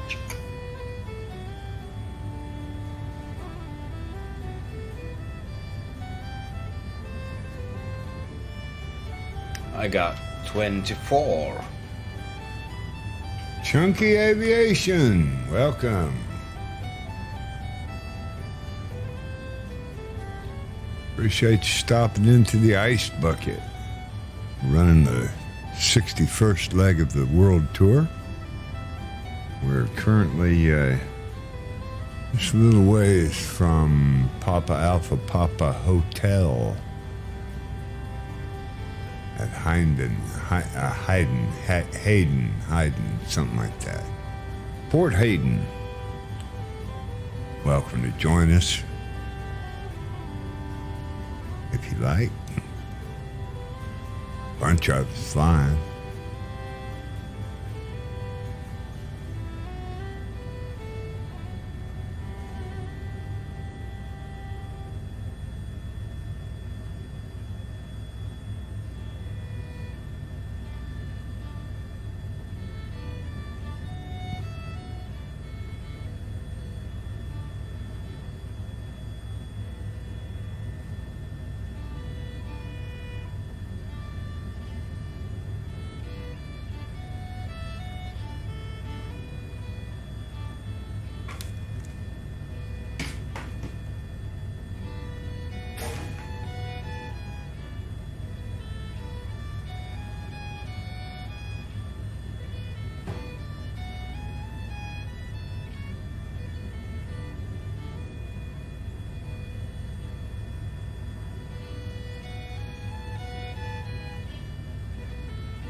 Oh, this little strip reminds me of the Mexican tunnel run.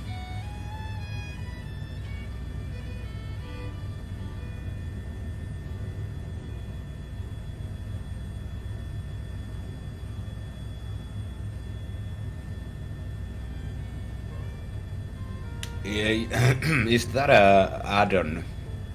Yes, it is. Okay. If you look on my clips, one of my first clips was doing that tunnel.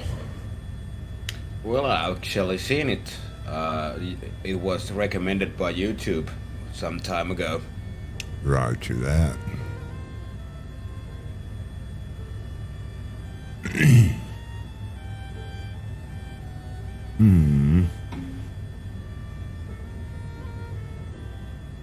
I just dripped my Kool-Aid all down the front of my shirt. Ooh. Okay, at least I'm not in my suit yet.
Mule Baron back here in the P40.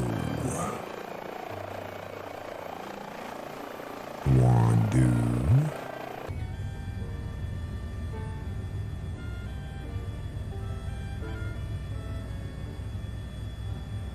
Oh, how'd I get going so slow? What? What? Ah, I thought that was set higher than that. What happened here? No wonder I can't catch you guys.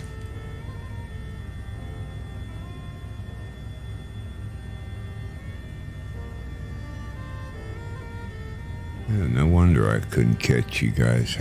I set it 110 indicated. Couldn't catch you for nothing.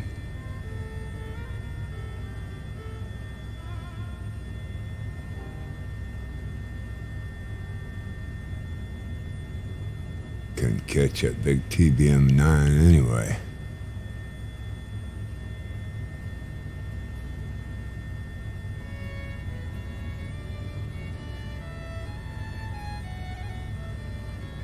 Just shoot your aim 9 at it.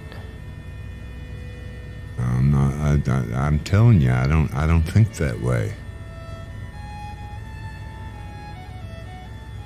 You can't listen to Chris. I don't get my guns out very seldom.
Something. Another one flying right through me. Mule barn.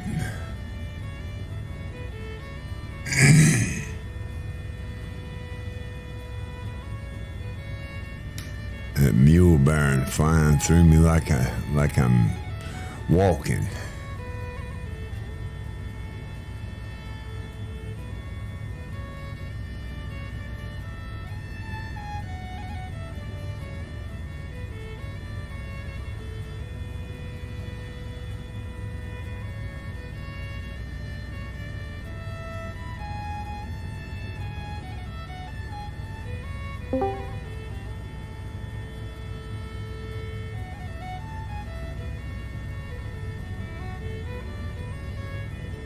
Is Chris back yet? Stand by. Okay, I was just curious. You gonna land?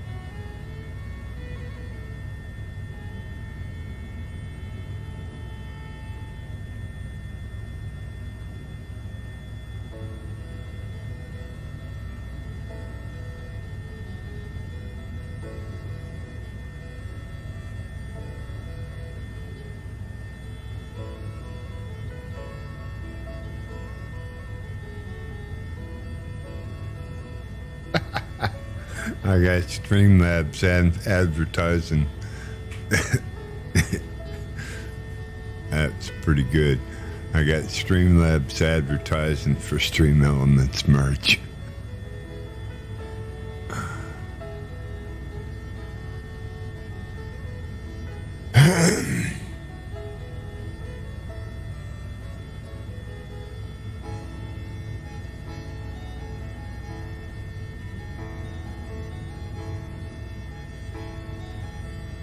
Z-Hen Carnival has joined the fight.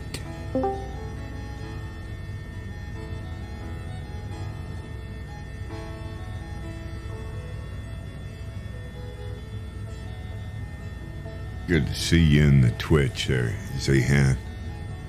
Good to see you flying with us. Always a pleasure to have you with us.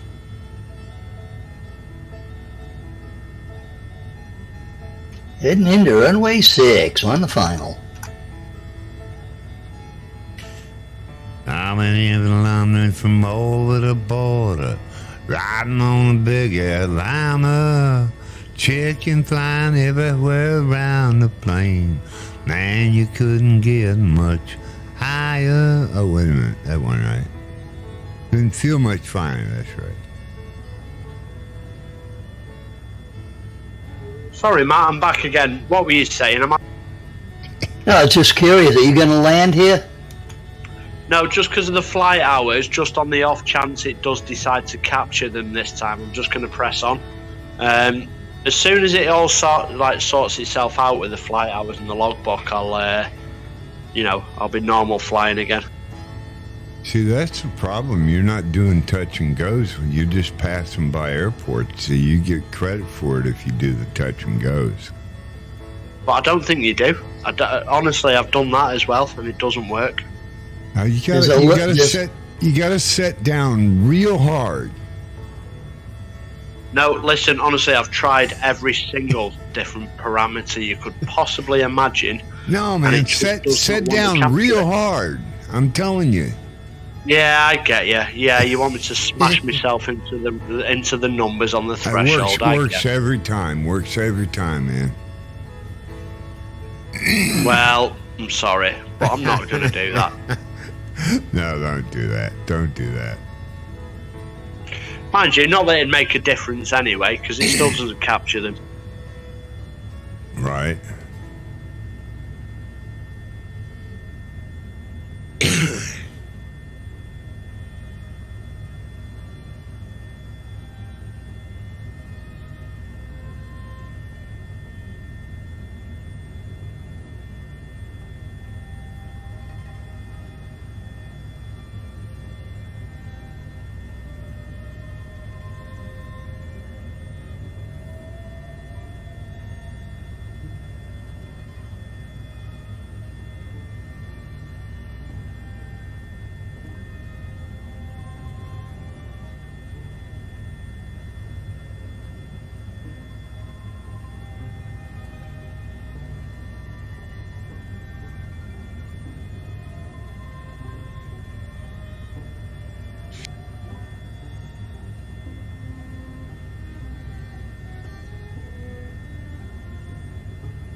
Yeah, Now I'm this- I'm redlining it.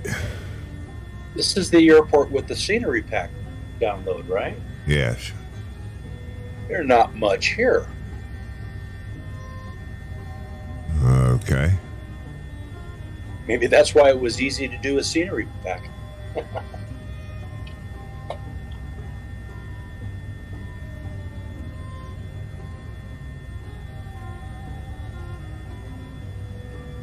Where's the fuel?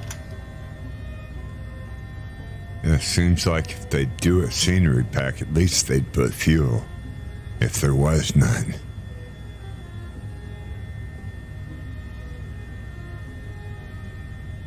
I haven't been there, so I don't know. It looks like fuel is clear down at the west end, right at the threshold of runway 06. Right off to the northwest of that, there's a little apron back in there.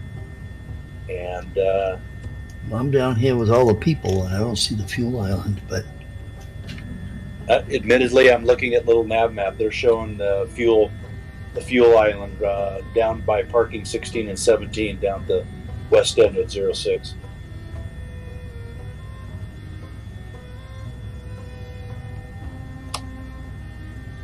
Right in the middle of the airport, huh?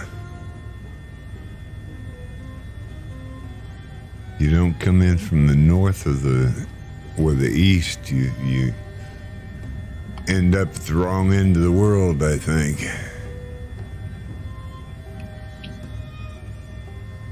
Thanks to whoever was flying with me the 182, or I was in the 182. They were in the helicopter. Had a nice little formation flight in. Nice.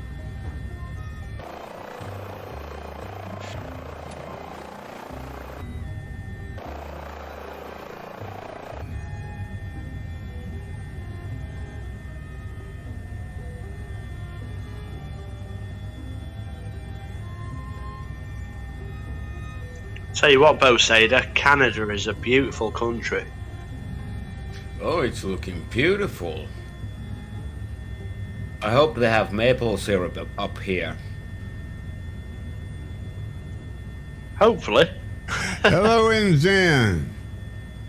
Welcome. Appreciate the support, It's a buddy. good time. David, I see you there. I don't think I mentioned I you. just feel like saying A at the end of every sentence. I don't know why. Yeah. It's I. Me too, mate?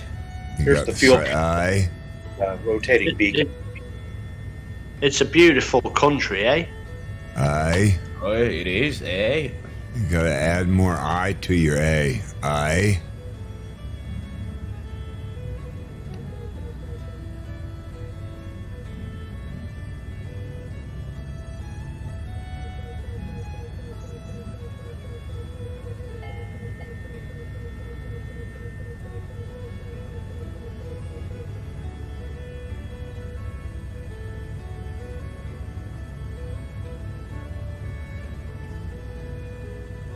Commander Keen, good to see you. Wow. There's a name I haven't seen in a good bit. Commander Keen has joined us. Appreciate that.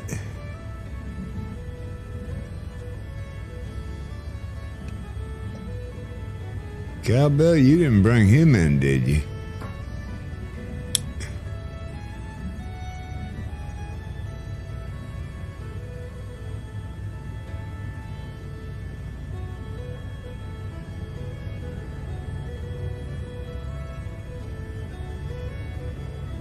Well, for whatever reason, parking at the fuel island does not bring up the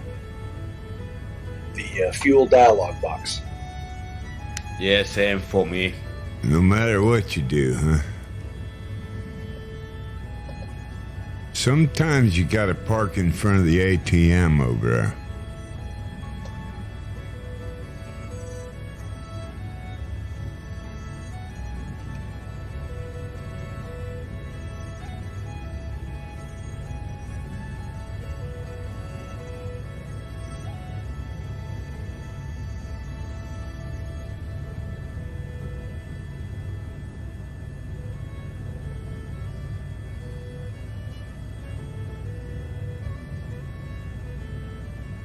Let's see if I can get in here slow enough.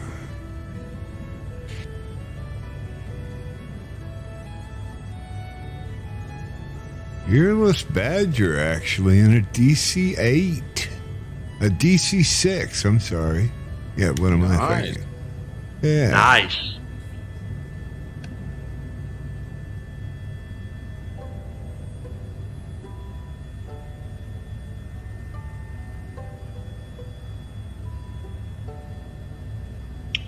Which has got something ridiculous like a 4,000 mile range on it.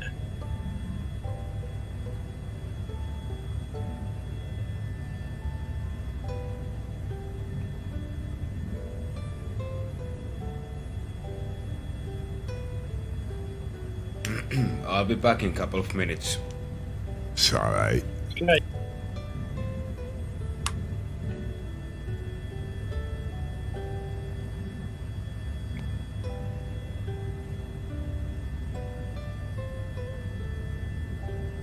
Yeah, all my settings are all messed up.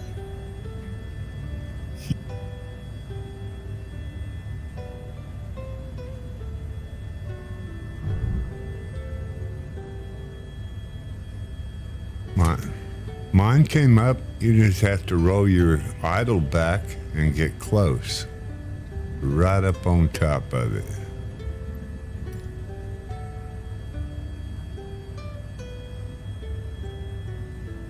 Yeah, maybe it wasn't close enough. Normally, as soon as I neutralize the collective, it usually pops up. A lot of times you have to actually park over, I call it the ATM. It's, the junction box. Not the pump, but the junction box. And I call it the ATM. The sweet spot a lot of times is all the way over there. Do you know what ATM stands for, Iceman? Automatic teller machine. I only found that out about 1 year ago. I was quite impressed. Never really even thought to question it.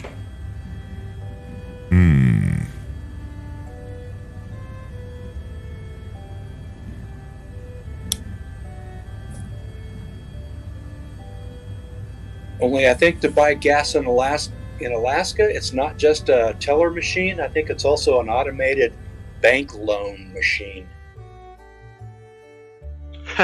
Yeah. You want gas? You're going to pay $15 a gallon for it. And you're going to need a loan.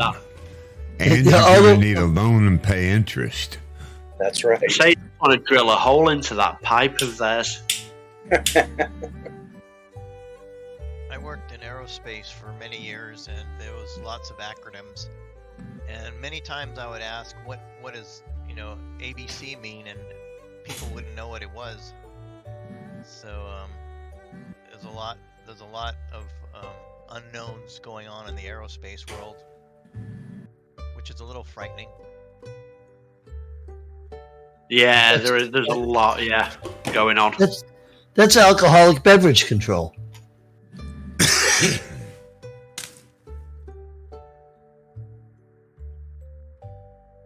Well, even just trying to keep up on Discord on the H145 channel, talking about all the autopilot stuff. Sometimes I have to go back and look and see what those acronyms are again. Yeah.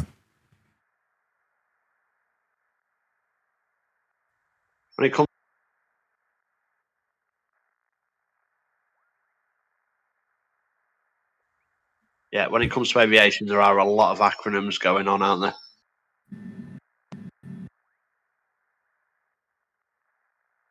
That is true. Okay, so I've got a bit of a pie rep for you guys. There is some icing at 4,000 feet further on in the flight plan.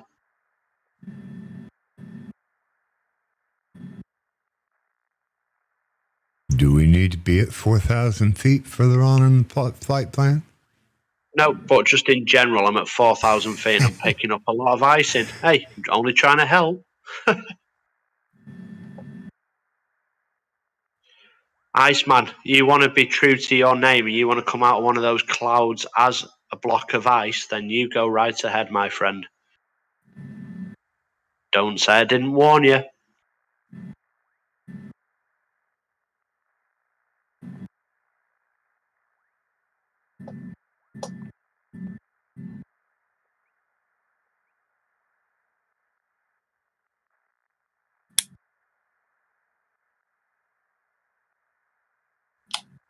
I don't know. There's just no telling these rotary guys, is there? Just no telling them.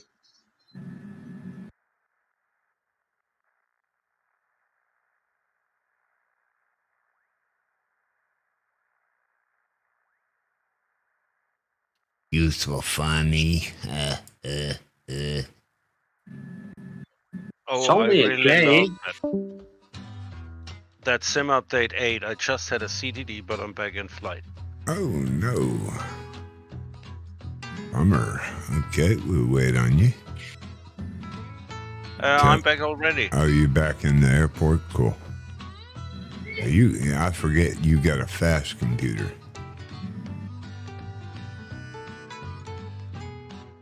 I think I fried it up.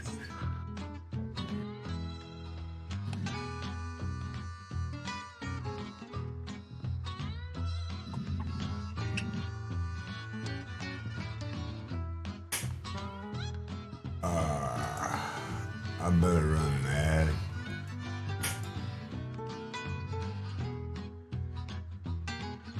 It is cold though. Come mid-April, it's still pretty cold. I've got 0 degrees Celsius at 2,000 feet.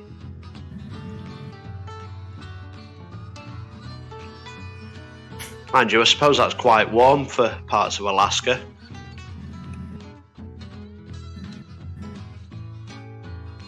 I mean, don't some of the temperatures get down in sort of Alaska and sort of Northwest Territories of Canada? They come back down to about minus 40, don't they, some days? Probably. Yeah, parts of Canada. And Alaska, obviously, yeah. Because is it minus 40 degrees Fahrenheit and minus 40 degrees Celsius is the same temperature, isn't it? How did I know that was coming here? Okay. I grew up in Hawaii. That would kill me. I think that'd kill most people, that minus 40. That's some drop in temperature. Yeah, that's minus 40 with the wind chill usually. If you get up into Canada, maybe, but not in Alaska. You get 15 below. No, we live just outside of Wasilla, just across the inlet from Anchorage, and we had some 40 below days. Without wind chill? Yes, sir. Wow. Okay. Wow. Now those were extreme. I mean, those were the cold snaps. Yeah. But it would routinely be 0 to 10 below during the height of the. Yeah. My aunt and uncle were in Alaska for a number of years, and she told us, 15 degrees all the time, no problem. Depends on where you're at, but yeah, okay. Not very often do they get 50 below, unless you're talking wind chill. Yeah, I mean, Fairbanks can see 60 below pretty often. I mean, Firehawk, I love the way you described a minus 40 day as a cold snap. Well, I mean, yeah, because Ice is right. I mean, normally the temperatures might be anywhere from 20 above to 10 below. That would be pretty routine. But then then it would get clear, and those high pressures would move in, and man, it would get cold. I mean, I suppose for the Northwest Territories of Canada, you're more landlocked, aren't you? So your temperature's going to be colder, I suppose, than near the coast kind of thing. Not near the coast, but Alaska's kind of a coastal kind of country, isn't it? Yeah, I mean, mind you, I've never been there, so I'm only going by what my aunt and uncle said years ago, and like I said, I've never been there, so what do I know? But you're right, Chris. The water around Anchorage, all that water, that's a very tempering influence. Move inland a little bit, and it can get a little bit colder. But so like right here, where we're at right now in April, it's still going to can get cold. There's probably not a lot of bugs out yet. Don't expect the mosquito hordes to rise up until maybe mid-May, latter part of May. Green up starts around later May or early June. I'll be back in a minute. Good evening, Zihan Carnival. So what sort of Appreciate you temperature do you hanging sort of out, get up buddy. to in midsummer? Well, where we lived in Big Lake across from Anchorage, 80 degrees were warm days. And I know recently with the change in the climate, Anchorage has seen some days mid-90s. That's pretty brutal for them. Of course, nobody has air conditioning up there. Yeah, sure. Well, they're all set up for sort of cold weather living, I suppose, aren't they? But we saw pretty routinely throughout the summer, mid 70s to upper 70s, and then that would vary depending on whether it was raining or not. Where Anchorage sits, it's pretty temperate rainforest. It's very jungly. So in the summertime, you get a little bit of rain, a little bit of sun, a little bit of rain, a little bit of sun. Kind of like England, kind of like the Lake District of England. Well, you see, where I live, I'm probably less than 1 hour drive from the Lake District. So we're on the western side of the UK. So we get a lot of wet, windy weather. But when it's hot on the continent, it's, like you say, temperate where we are. When it's cold in the UK, especially on the west, it's not that cold because we're next to the Atlantic and the Irish Sea. So it never gets that cold, But, you're talking going into the continent, Germany and whatever, and, you're talking like serious cold temperatures where we, on a cold day, it might go to -2, maybe, at most. So that's kind of why I thought it was the same with Alaska and Canada kind of thing, because like you said, you're surrounded by the waters, and that kind of tends to warm up the air before it hits the land, doesn't it? Yeah. And again, with the climate, things are changing. When they run the Iditarod dog sled race, they used to have their opening ceremonies in downtown Anchorage, and they'd run their show sleds out to the fairground and all that. Then they would start the next day out at the official start site with the real sleds and the real teams.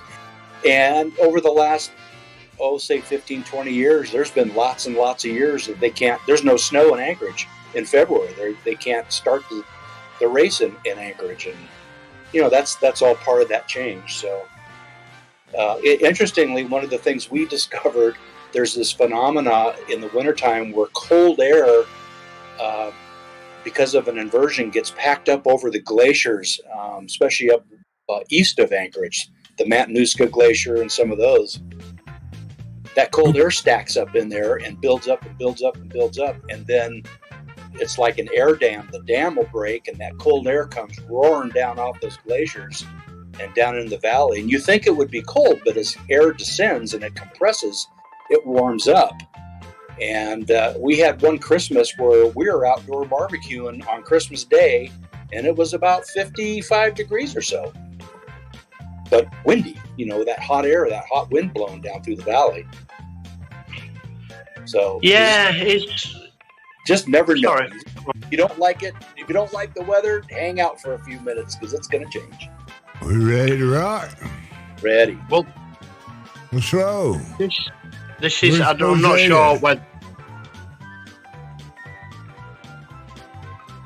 Yeah, I was just going to say, I'm not sure whether you're aware or not, Firehawk, but in the UK especially, it's a national obsession, the weather. Everybody talks about the weather every day, and it's because we're kind of right on the centre of 4 different air masses, so you can genuinely have 4 seasons in one day. You can have snow in the morning, and then in the afternoon you're starting to think, oh, it's so hot, I'm starting to sweat, and we get so many different climates almost in one day. It's crazy. Yeah, I've heard that actually. Yeah.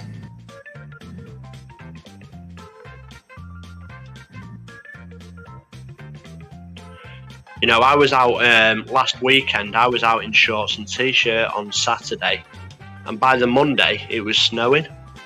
It was sort of 70 degrees on the Saturday. By the Monday, it was like blizzard conditions.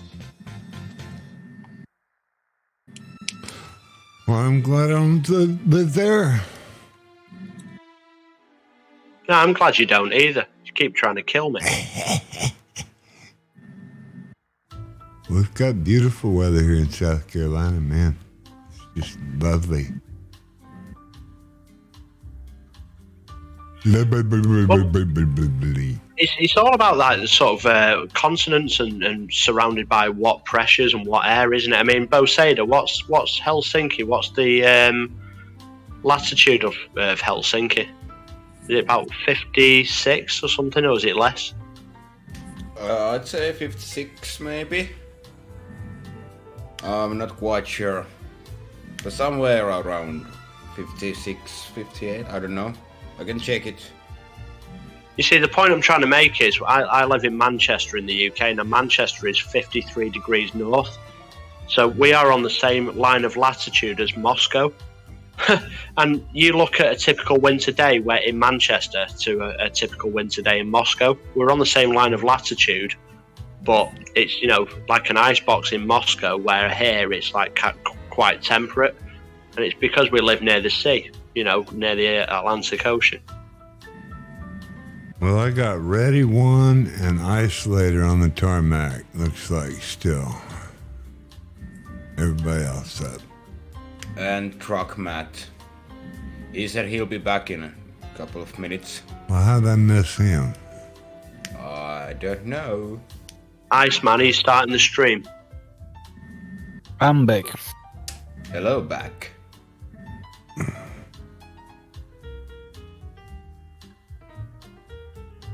Iceman, radio check.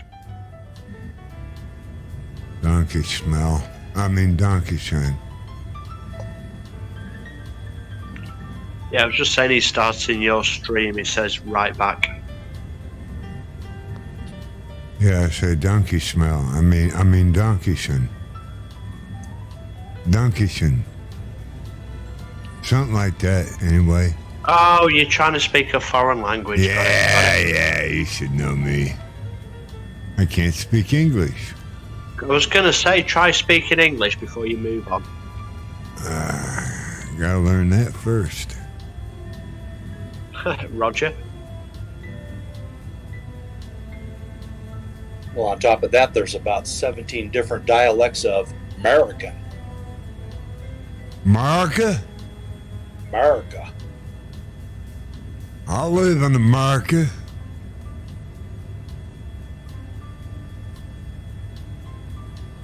North America. But it ain't Canada. Being from California, never really gave it much thought, but then after spending a week or two in Massachusetts and talking with the locals there, then flew back to California and realized the shuttle driver, she was speaking in a distinct California accent. She actually pronounced car as car and not car. I tell you, California at the moment, they must be having a massive sort of tourist drive, you know, on advertisement.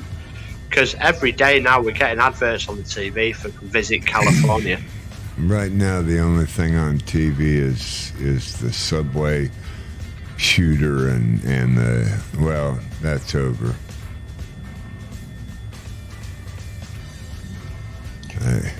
What was the other thing was happening?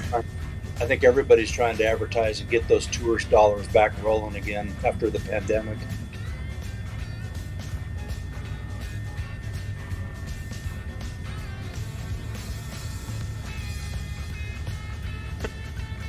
By the way, Iceman, wasn't there a point of interest where grizzly bears should be?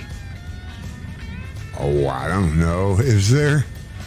Yes, there was, and I completely missed that as well. I'm sorry. That was my fault. I'm sorry. Wah, wah, wah, wah. There you go. If you've ever seen the pictures or the videos of grizzly bear standing in the falls with the salmon jumping up into its mouth, you ever seen that classic picture? Or No. picture? Well, yeah. That's it. That's at Brooks Falls, and that's about 090 degrees out of King Salmon, which is our destination today. It's on the Katmai National Park, and where the falls are, that's where you see those pictures where the bears just stand there at the top of the falls and open their mouth, and the salmon jumps in. Nice. That's the same landing that the Coca-Cola polar bears were filmed, isn't it? You know, I don't know. It's usually not real icy there. That's really not polar bear country down there. Mm-hmm. But once you get to King Salmon, it looks like it's about I don't know, maybe call it 080 degrees at say 20 miles. And that's where Brooks Falls is, and that's the famous grizzly. And I think I've looked at it here on the website or on the game. And I think that is a grizzly viewing site in Flight Simulator. Yes, it is. It is. You are correct. But they have a webcam set up there, so especially during the late summer and fall when the salmon are running, National Park Service has a webcam set up on the end of their wooden walkway right out at the falls, and you can just log in and watch them live, and it's pretty amazing. Ike, we're let me see here. Do one real quick, and I'll tell you where we are. So we just came from Papa Alpha Papa Hotel. We're headed for Papa Alpha Papa November. Looks like Pilot Point. That's about 40 miles ahead. You gonna join us, Ike? Love to have you. We're on Southeast Asia server. Thanks, guys.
Whoa, there he goes. Okay, who was that? That's probably the same.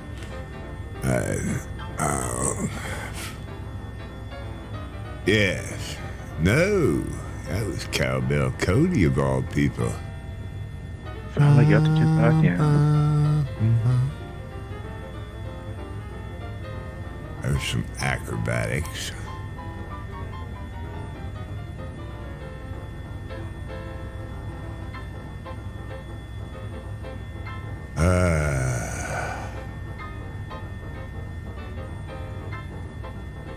Almost banned myself.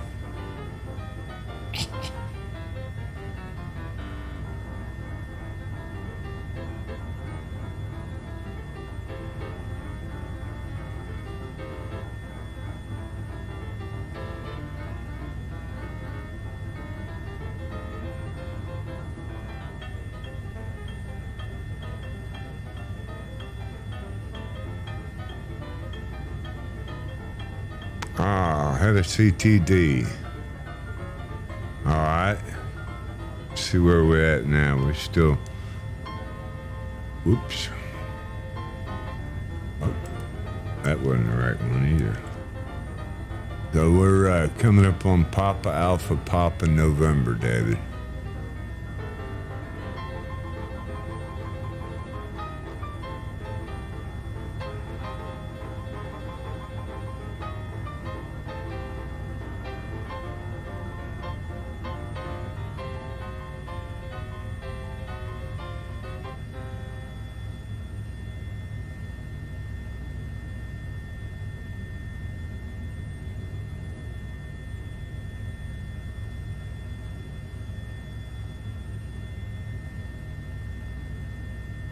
Wireless Badger's doing a good job in that DC-6, huh?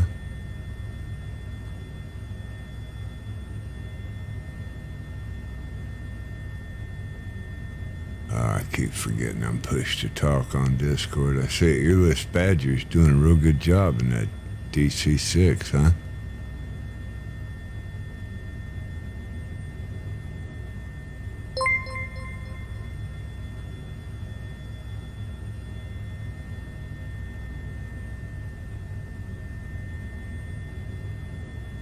So, hola.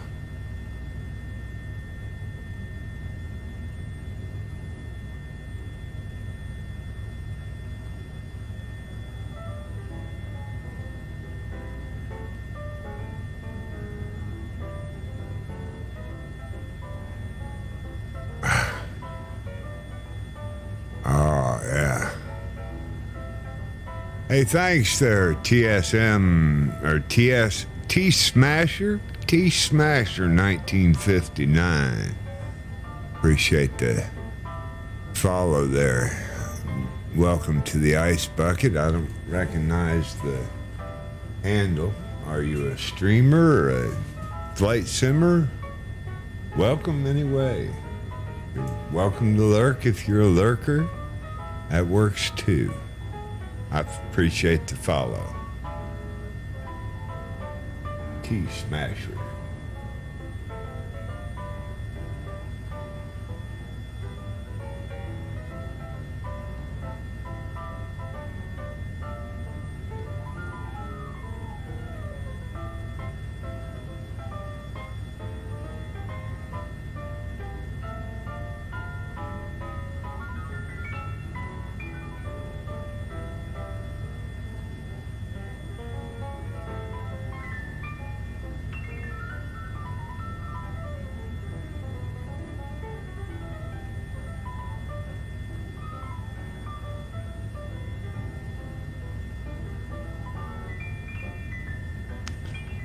Hi, my Guyton. Welcome. Is it Guyton? Guyton 57. Welcome. Goodness, few new names there in the stream. Look over here. What happened? We haven't been raided, have we? No, I didn't see anybody that would have raided us. Appreciate the follows, yes. Appreciate you stopping in, supporting the Ice Bucket. We're on the 61st leg of the World Tour. 61st? Lord help me. We run these each weekday at Okay, so it's 1300. decided this. Go ahead. Saying the sim has decided that it will remember the flight hours for today's flight, which was nice of him. Hey.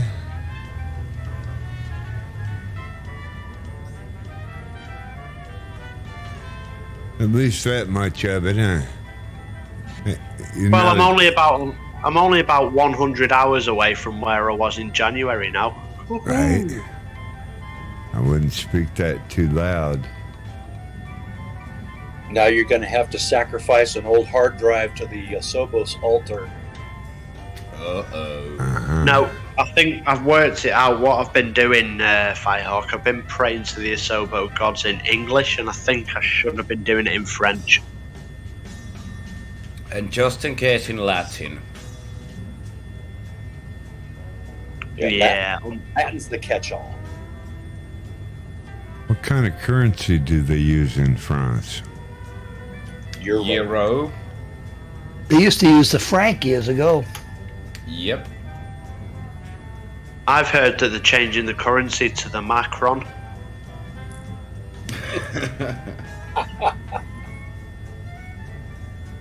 or even the Le Pen.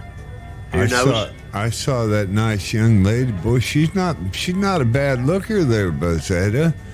I seen her on TV yesterday talking about joining one of them unions, right? You're talking about Prime Minister. Yeah, she's a looker now. Oh, she is. Welcome to Finland. Hey, that might talk me into taking a trip. Hey, she's the ugliest lady in Finland, you know that? Oh, man. Yeah.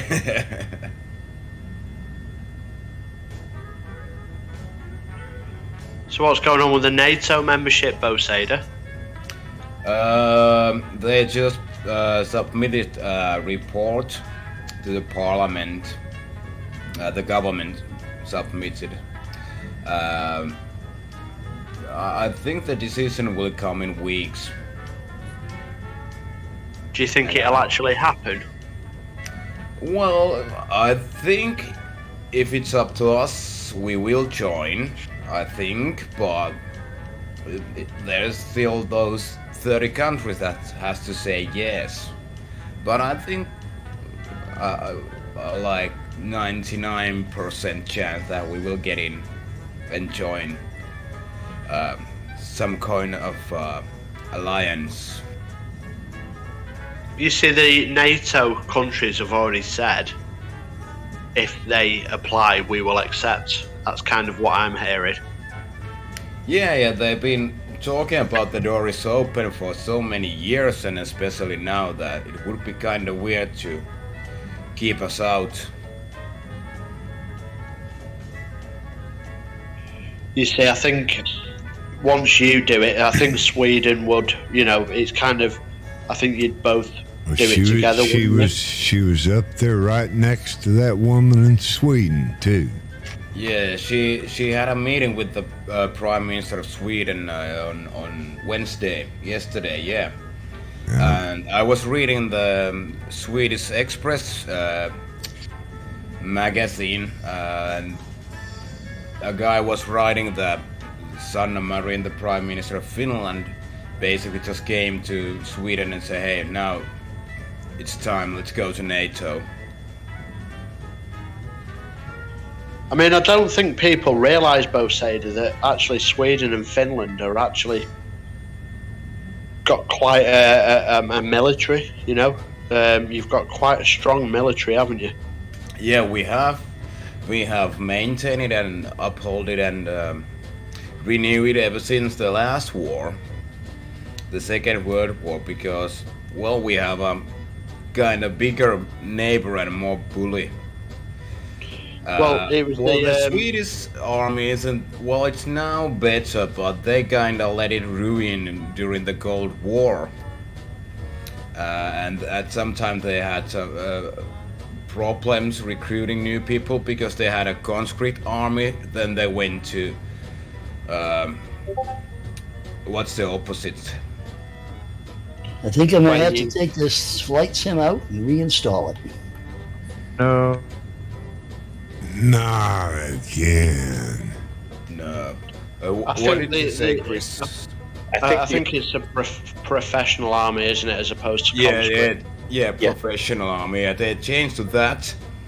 I think it was in 2010, but after 2014 and what happened in Crimea, they went back to conscript, and now they are rebuilding their army, and it's looking good. Yeah, the Finnish are tough guys. The only one that defeated Russia at the Second World War. Well, you Yeah, had we the fought Winter good War, times. didn't you? It was called. I think it was called the Winter War, wasn't it, in 1938? 39 and 40. It lasted 105 days, and then we fought the Russians again in 1941 till 1944.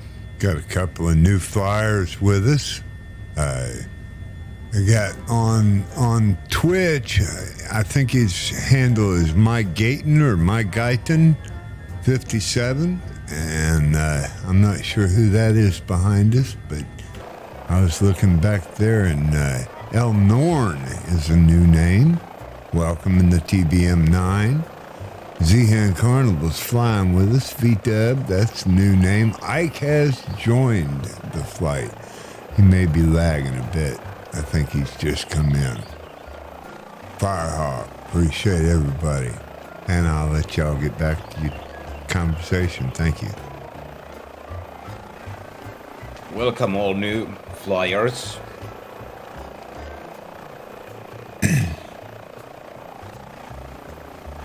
New flyers, if you'd like to fly in formations, just let us know. We'll form up a nice tight formation. Yeah, Cowboy Cody's definitely good for a formation flight anytime anybody wants. He tries to hang with me, but I tend to crash too easily. Crash into you. He's sticking with me right now. Yeah. Well, if you actually translate the old Norse language, formation actually translates into cowbell Cody. Hey. You're there, draw. Jorvik. There's got to be some spirit animal involved now, too. Cow. You're milking it now. Right. Just go ahead and Appreciate get that, these on Chris. his bucket. Appreciate that, Chris. Pull the other one. Udder. It hangs below cows. It doesn't matter. I'm off.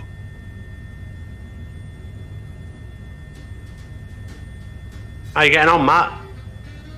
All right, it's flying all right. It's just nothing seems to be working right. My rudder is just like it goes to the left all the time, and I can't get it to come to the right. When I'm on the deck, taxiing and stuff, and I adjusted that. It's not much better. You see, this sim does that to you when you're on the runway or the taxiway. It always seems to drift one way or another. I don't know whether you guys have noticed that or not. One thing that I might suggest is you've got different settings for different aircraft, which is fine, but maybe just go back to basics and just have one setup for your. What is it you use? Do you use a HOTAS or do you use like a Thrustmaster or something? Or I use the Airbus. maybe it's worth just going back to one setting and any differential settings on your keyboard, maybe. Yeah. Because all it takes, Matt, is for you to be on a different setting for your Airbus thing. Yeah. And all of a sudden, it has to be. You have to have a setting for GA, and you have to have a setting for the jets. For not for the all of that, but there's some of the peripherals that are. No, I get it. Look, see, what I do, I mean, obviously it's not for everybody, but what I do, I just have one setting for me. So I've got the HOTAS. So I've just got one setting that I just use all the time, profile 1. And then my keyboard is set up with sort of a plethora, different myriad of different controls. So if I'm flying a jet, for example, / is my spoilers, that kind of thing. So are we dropping in here at the point? Okay.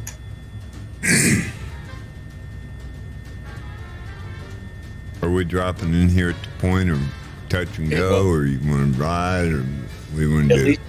At least touch skids and go, yeah.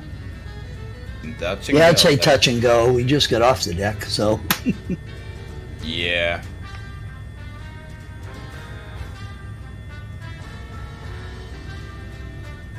We got 2 more airports after this. Yeah, and it's 24 already. I need to keep pedaling. Time you're getting picked up? Well, 6:20, but she's usually about quarter after. Plans 90 miles in 90 minutes.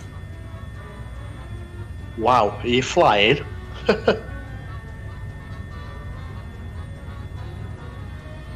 She's got a pretty heavy foot.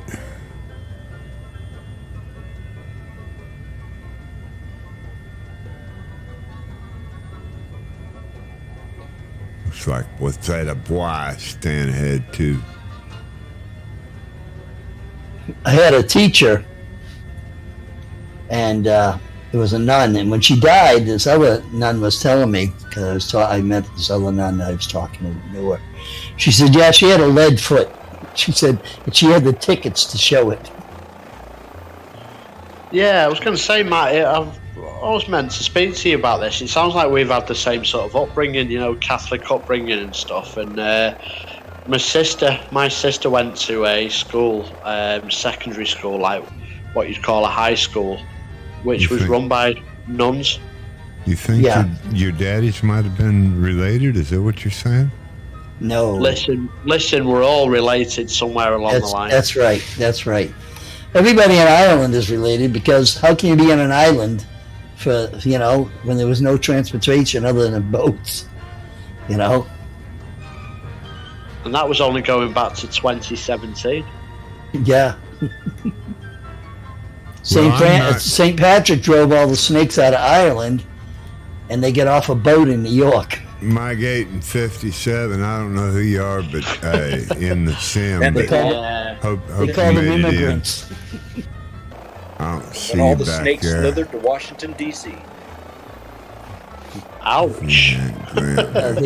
They slithered all over the country, let me tell you. You probably all Norn. You see, in England, and bear in mind that my wife's family and everyone, you know, all my wife's family are Irish. I grew up with all Irish families and stuff, so it's only harmless fun. There's no, please don't think it's any sort of racism or anything, but there's a non-running joke in England about how everything in Ireland is backwards. So there's a lot of Englishmen, Irishmen, Scotsmen kind of jokes, you know? Oh, yeah. Yeah, my whole family's full of that.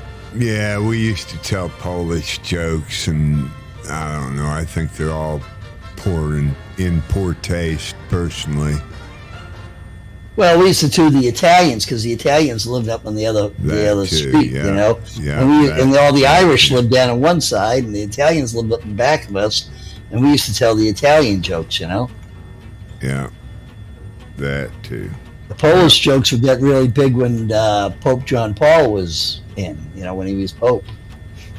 Yeah, John Paul II. We only have Swedish jokes. Oh. That's hilarious. Why pick on anybody else when you got your own? And you'll hear Irish people telling Irish jokes, you know, how dumb the Irish were all the time, you know. Well, that's kind of the on-running joke here as well, you know. Yeah, you know, and a lot of church jokes, you know, a lot of Irish church jokes, Irish priests. Good grief! Look at I guess up by my sister, she went out to some tags back there. St. Thomas of Villanova, and I guess one of the priests up there got caught, you know, molesting a kid or something, or a kid accused him, or a couple of kids, whatever, and now they call it St. Thomas of Bend Me Over. Iceman, I'm just after your permission to tell a Irish joke that is clean, absolutely 100% clean, just to give you an idea of the kind of joke. I see no evil, and hear no evil, and speak no evil. So go ahead. So just to give you a quick idea of the sort of thing we'd say, and bear in mind that it's all friendly. Something silly like, how do you confuse an Irishman? You give him a shovel and tell him to take his pick. Ooh. Sorry, correction. You give him 2 shovels and tell him to take his pick. It's like the blind man, he picked up his hammer and saw. It's a miracle. Blind carpenter, he picked up his hammer and saw. Well, we're on the poor joke side of things. They found a big hole outside of the police station near us. The police are looking into it.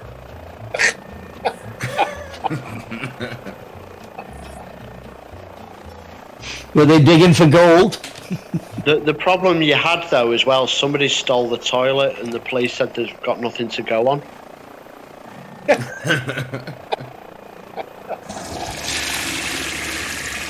Do you ever hear that song Mountains of Mourn? No, go on.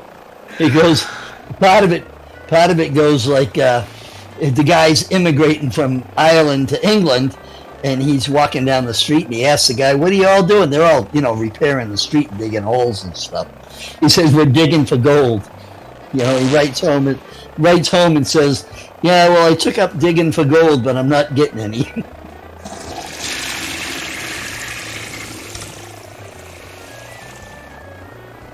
I'm another 12-year Catholic school person.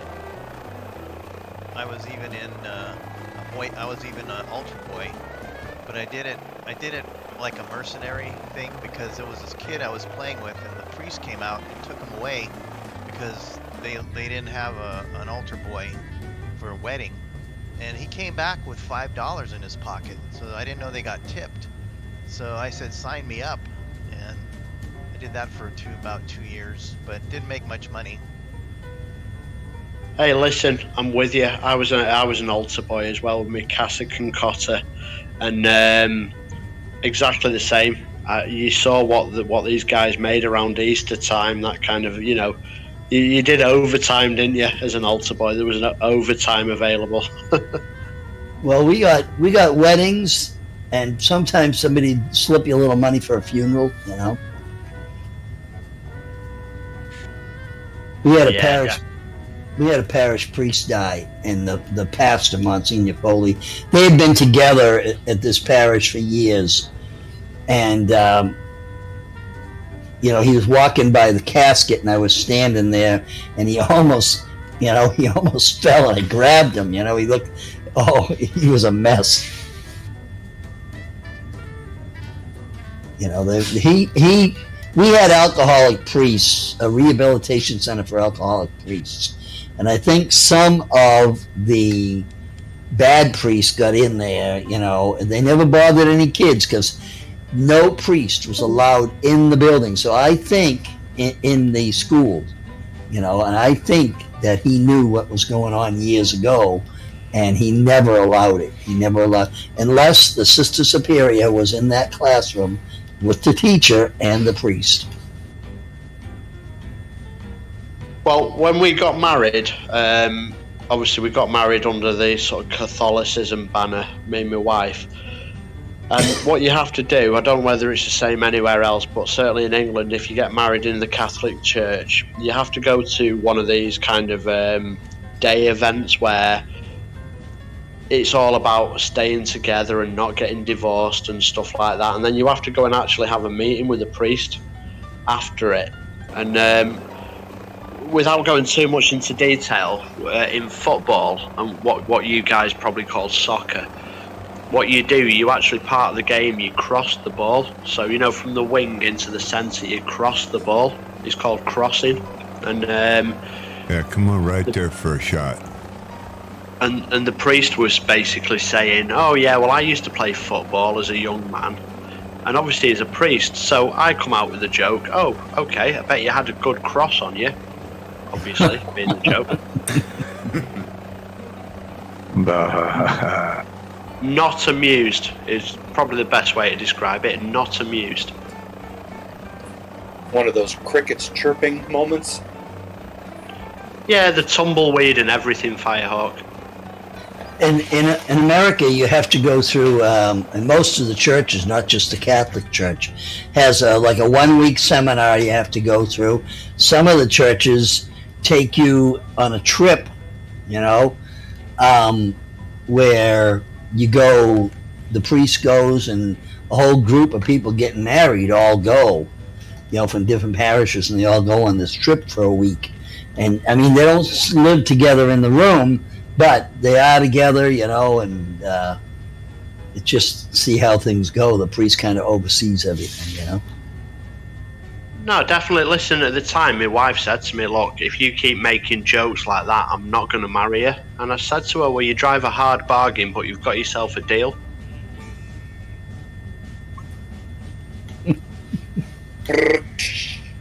Cody, are you sniffing my bum? Is that what that is? It's funny you should mention that. I just had to clean my dog. Oh. I made the mistake of telling a highway patrolman, a California highway patrolman, a joke when I got pulled over. It was the first. I've been driving for many, many years, and it was the first that I was going to get a ticket. And I mentioned that, and he was very impressed. And then I said, well, I just got my license last week. And it just came right out of my mouth because I was nervous. And the way I handle my nervousness sometimes is try to joke about it. And he was not amused at all. And I just kind of slumped back in my chair and, you know, took my ticket. And so that was a big lesson for me, is not to joke with the police. Yeah, no sense of humour, these police, have they? My brother used to work for the state. He was a governor's council, which is they appoint the judges and the justices of the peace and all that, you know. The governor makes the picks, and then they do the investigations. So every time he ever get pulled over, he'd hand his ID card instead of his license. You know, oh, that's not my license. Oh, sorry, you know.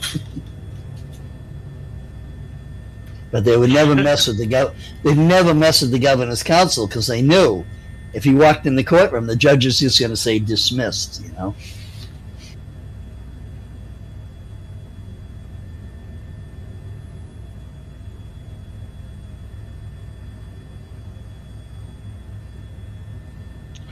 So, Matt, I take it there's no Easter in China? No.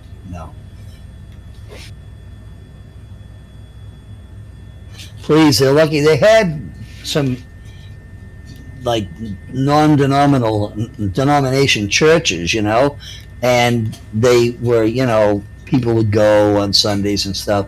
And the last year or so, it's been like, you know, go ahead in and bust the places down and, you know, start arresting people. And I was going to say, do they have like kind of that sort of, you know, anywhere generally in the world that you go, certainly in the Western world, you can go and find any kind of religion and any sort of group, can't you? Yeah. So I take it, is it not the same in China then? There's no like sort of out group of Catholics or out group of, you know, Protestants or anything, I take it. Muslims, there is a Catholic cardinal here.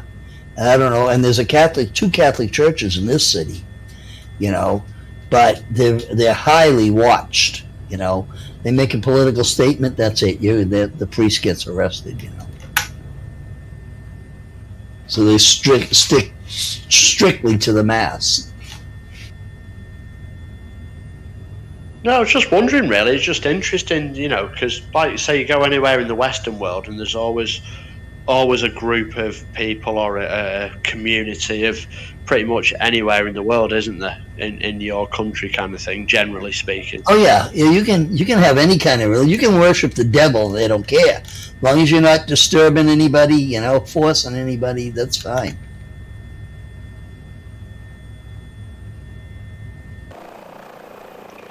I take it you don't worship the devil, Matt? No. But they, you know, there are people who their beliefs are different, and it's really the world's gone so crazy that a lot of the churches have just shut down. You know, the younger generation doesn't go to church. You know, even before COVID, they hardly ever. You know. No, I think generally speaking, we're living in a sort of ever increasing secular society, aren't we? Anyway. Oh yeah, yeah. This is why a lot of people don't understand it. A lot of people don't object to people from Mexico or these other countries coming in to the United States because the majority of them are Catholics or religious people, you know, and that's why a lot of these people don't object to it, you know. I never told you, did I? I was training a guy on one of my courses last week, and he's from a random place in the UK called Middlesbrough, and basically he got drunk one night, went into a tattoo parlour, and just started randomly saying, right, I want this on my thigh. And this tattoo absolutely covered his whole thigh, and he was a big guy as well. And basically, he got tattooed on his thigh Donald Trump's face. And below it, it said, wanted urgently builders to build a wall. Good rates of pay. Contact this number for information. And they had the White House's number tattooed on his leg as well. Oh, That's crazy. Yeah, he said my wife wasn't very happy when I got in that night, and I said, "Well, I'm not surprised, really." You know. And then he said after it, he said, I was thinking about getting Biden on the other leg. I was thinking, just quit while you're ahead, really. Just stop doing it.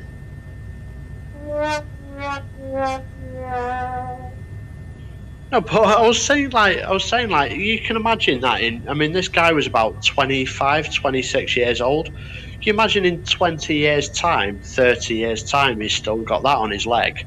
And people are going to be going, who's that guy? Oh, I don't know who that guy is. You know, that's like having a tattoo of Ronald Reagan on your leg today, isn't it? Kind of thing. Kinda, yeah. He could get it covered, you know, make it look like a pirate's peg leg, you know, and be like, yeah, back in the day. How many people are going to be looking at that big man's thighs? Hopefully none. You know what I'm saying? I took a picture of it. Oh man, that never goes away. Once you've seen it, you know you can't unsee it. I mean, even talking about it, I've got that burnt into my psyche. I thought it was absolutely hilarious. I was absolutely in stitches reading it. And it genuinely was the White House's number as well. He said in the tattoo parlor, they actually Googled like the number for the White House and they actually put the proper number on it and everything. Will this be another touch and go? Come across that way, it's going to be because it's a short runway. It's only another 37 miles. I'm mosey. I got to get dressed still. Just found that out hard. 40.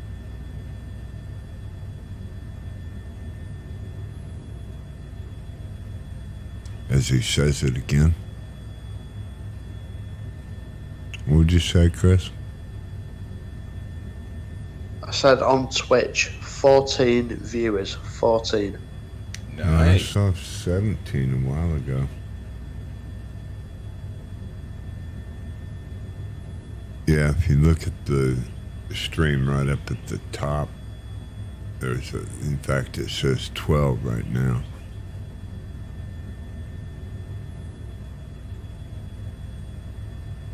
Right above the Discord, I put a Twitch count, 14. Man, approaching this airport, it's like coming into a swarm of bees.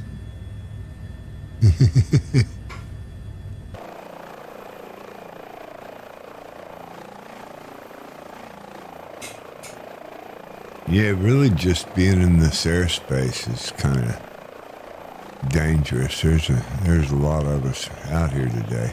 What do we got? 2, 4, 6, 8, 10, 12, 14. Should be what I got.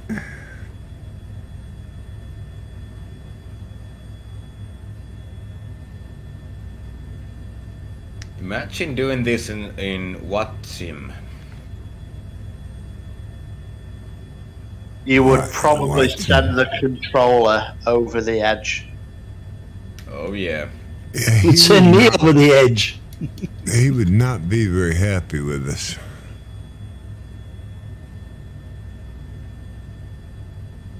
And just one mistake, and you're gone. You know, don't paint a bad picture of VATSIM. It's such a great community, guys. Honestly, No. it's you just can't jump in there and not know what you're doing. Which, you know, I think that's good. I think a bit of research into it, and you know, I think everybody's helpful at VATSIM as well. It's not like people are out to sort of jump on you. I think they strive for realism.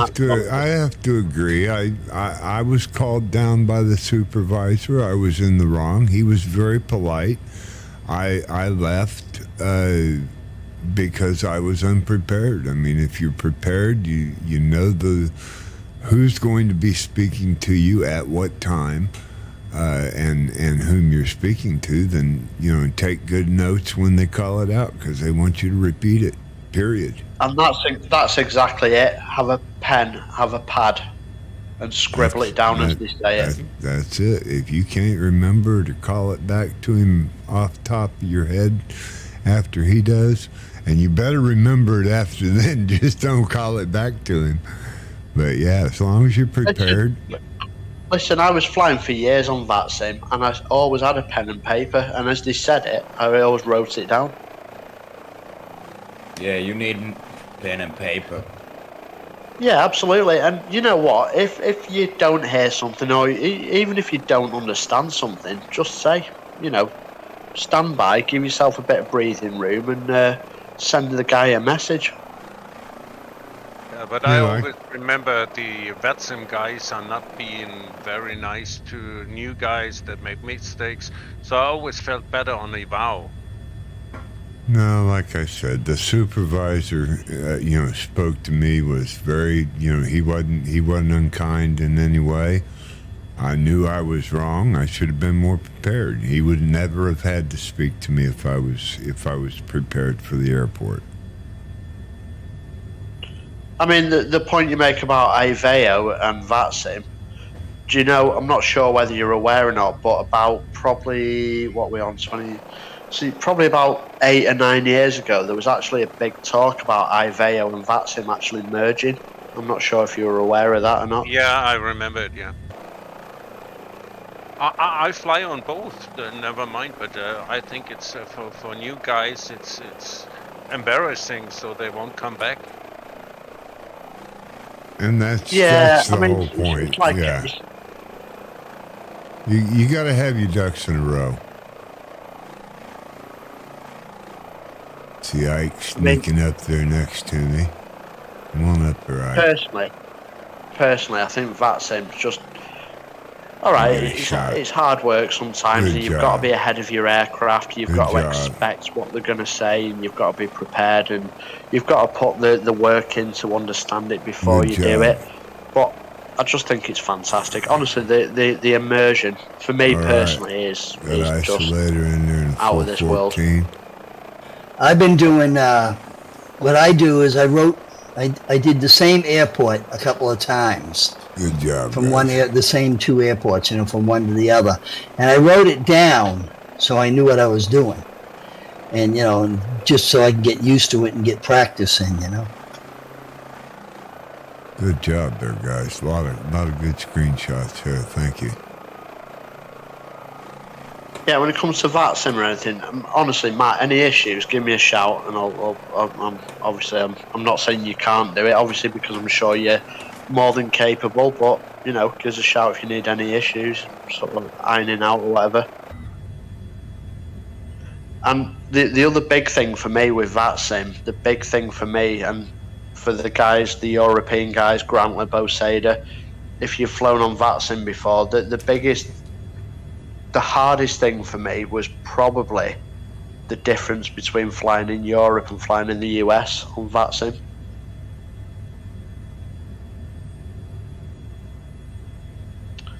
Because obviously in Europe you kind of get assigned an instrument departure, don't you, a SID, and it's like, well, this is your SID, you fly it. Whereas in the US, I think, don't they say, maybe the US guys can help me with this, but they say fly runway heading, climb 5,000, fly runway heading, expect, I don't know, 15,000 10 minutes after departure, and then they kind of vector you onto the departure, I think, rather than the Europeans, where we're told this is your departure, you fly it. I think it depends on the airport, Chris. The very busy airports, they have SIDs, stars and SIDs both, and quite often they'll get their SID assignment before even pushback, and we're talking major commercial stuff, airliners and things like that. Okay, even general aviation might get a SID. Again, if you're in a very busy airport where they're really moving a lot of traffic, and then you can be at an airport in which you actually you have to make a phone call to get your clearance, and if they don't hear from you within 20 minutes, that clearance is canceled. Those kinds of things. So it's the entire spectrum.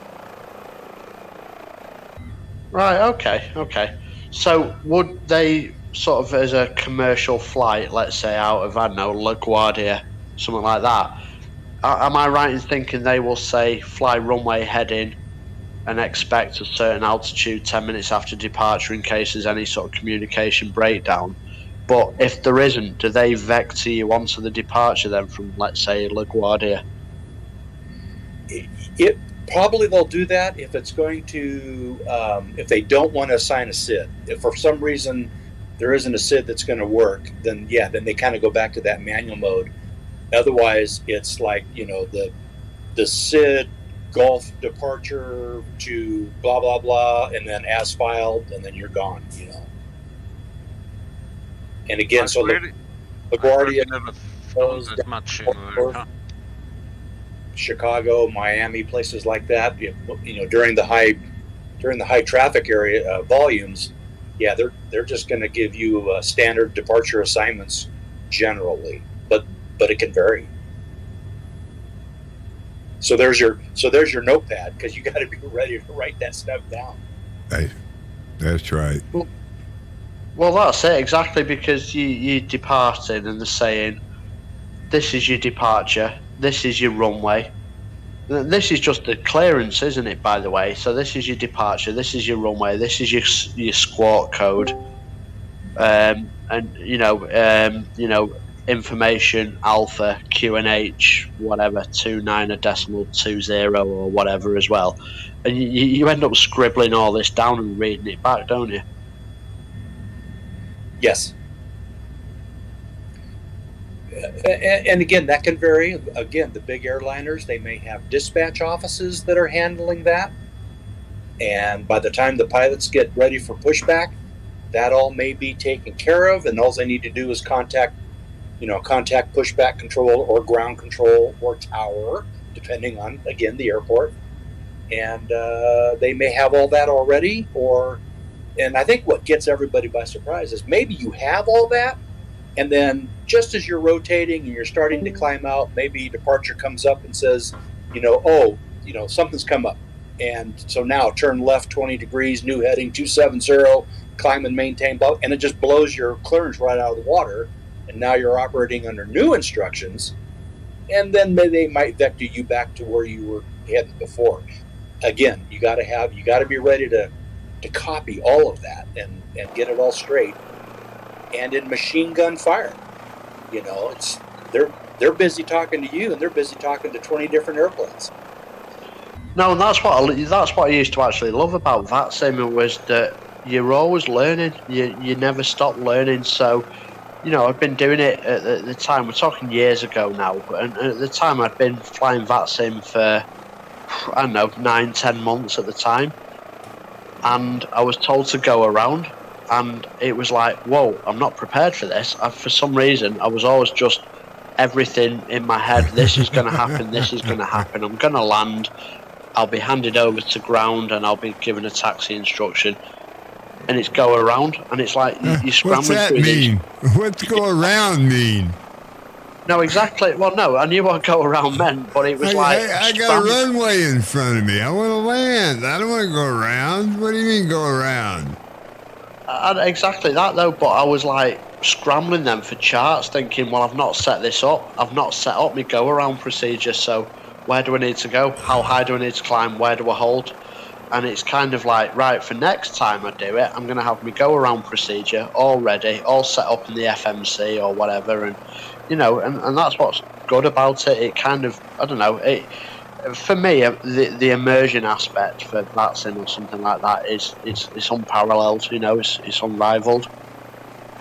So imagine San Francisco, parallel runways for takeoff, different parallel runways for landing, shooting them off right, landing left, shoot off left, landing right, and aircraft stacked up clear out over Nevada coming into San Francisco.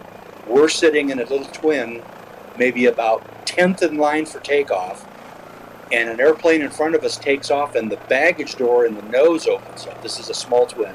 The baggage door opens up and dumps all the baggage out on the runway just as they're rotating and taking off, and it shut the airport down. Can you imagine those controllers, what they had to go through? 25 airplanes stacked up for landing. They got to do something with them. Here they come. I can imagine the controllers if they saw you face to face.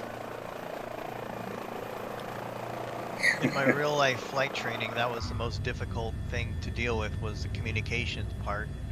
And I never thought about it until I actually started doing it. But in my home airport was pretty basic. It was a towered airport. Yeah, exactly. So I don't know about anywhere else, obviously, but in the UK, when you do your private pilot's license, you actually have to have a separate license. So it's a standalone license, and it's a radio telephony license. You have to go somewhere to actually obtain a radio telephony license, which is kind of standalone from your pilot's license, if you like. That's very interesting. I didn't know. Yeah, I still have my radio telephone license. Yeah, I'm going to say it is here too. Yeah. So yeah, pilot's license, radio telephone license, and medical certificate. Those were the three big. Yep, that's the one. So in the U.S., is it like it's not a communication license? It's like an add-on thing. I think it was, even in my case, I'm talking now back in the late 70s. I don't think there was a test. There was really nothing. You just had to apply for it and get it.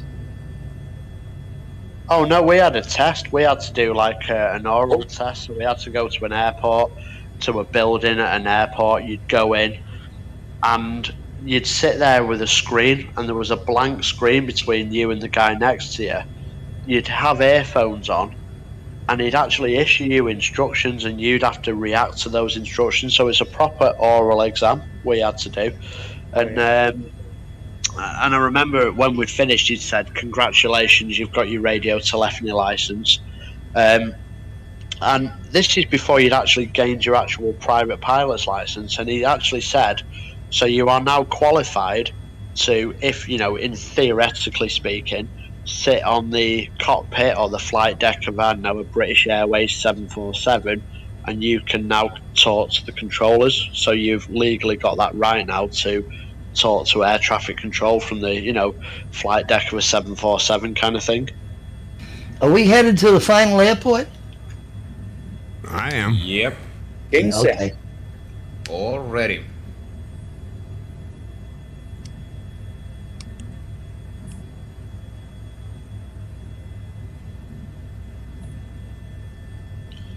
The one thing I do know about real world flying and flight sim flying, the flight sim's a lot cheaper. A lot. Said that.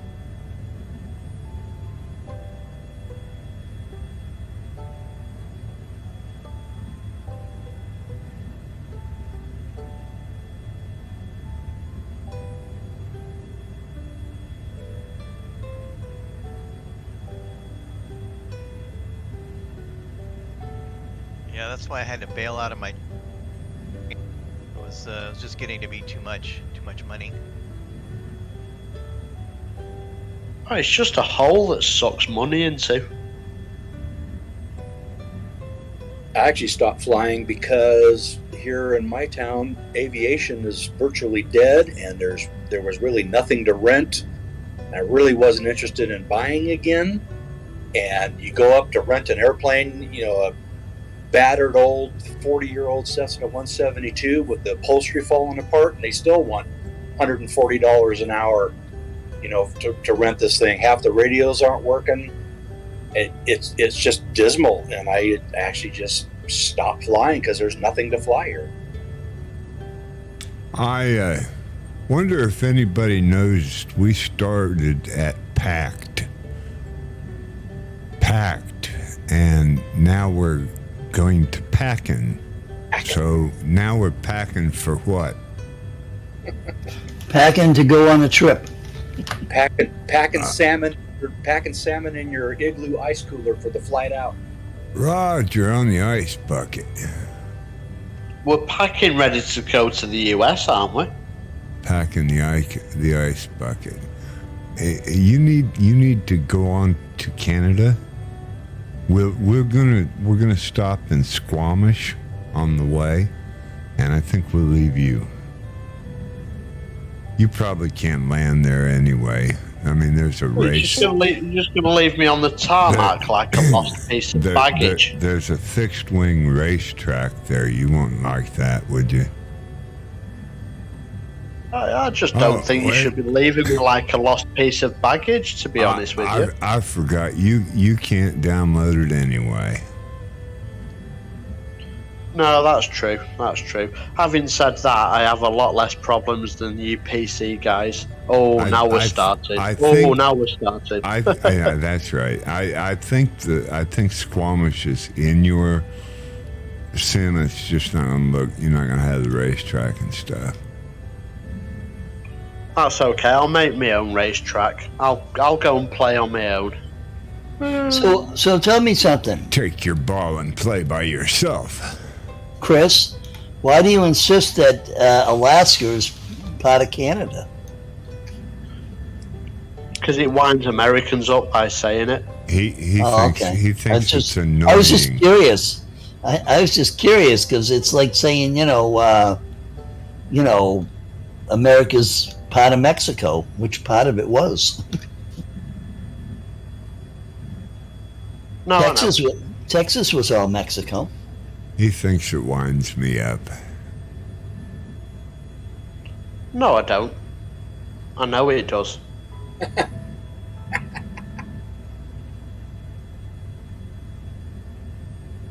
Okay, so... Hey, I don't know why you're picking on me. Bo Sader's part of this as well. Where's Bo Sader? No, I was just asking. Bo Sader's approaching the final airport. Did you lose your backup? I'm right here. Bo Sader, radio check. I'm right here. I got my radio. You got yours? I got my radio and batteries. I don't know. Let me check. We used to do that when we were in the Navy. We'd call maintenance. Maintenance. Aircraft such radio check.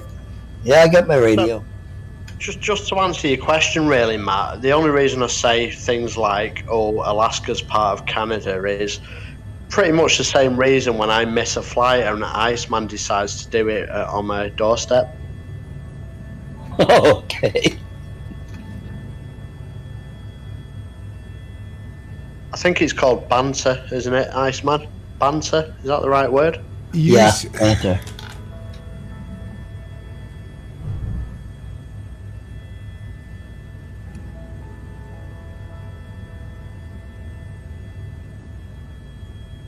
All right, you said you weren't going to make it and you wanted someplace decent to watch us fly. So I gave you your hometown for us to land in, and you weren't going to make it until the end. So I figured that was a perfect way to involve you in the flight. Okay, I stand corrected, said the man in the orthopedic shoes. Well, we wanted you to fly the next Sunday's flight. Finland. Hey, listen, if you weren't gonna make it tonight, I was gonna suggest we take a slight detour over South Carolina. But hey ho, he was going to change the flight plan on me, huh? Okay. Guys, I do got to run. I'm at the airport looking, let's see, a couple more screenshots here. And I'm going to say goodnight to the Twitch stream. Appreciate everybody joining. Appreciate all the follows. I'd run through the list, but I really have to get in the shower and get dressed. You guys take care. Appreciate you flying with us. Join us each Wednesday and Thursday, 1300, Sunday at noon Eastern Time. Go to the FS calendar and get all the details on flights. I'll just type that in real quick. Or maybe one of my mods can. Calendar. Appreciate it, Chris. Catch you later. Bozeta cut in front of me. You man. Thank you, and until then, let's see. I thought I had a standby screen ready, and I did not. That's because Bozeta needs to finish. Iceman, is there any time for a quick raid? Yes, I believe I could probably set up a raid pretty quick. Let me look. Sure. Let's see. Thank you. I'm not thinking. I'm thinking of what I gotta do, not what the 15 people. 15. Let's give Okandu a raid with 15. He's got 15 to start. Enjoy this. Okandu's cool. Little cool for my taste, but hey. I'm Iceman. No competition. Rating.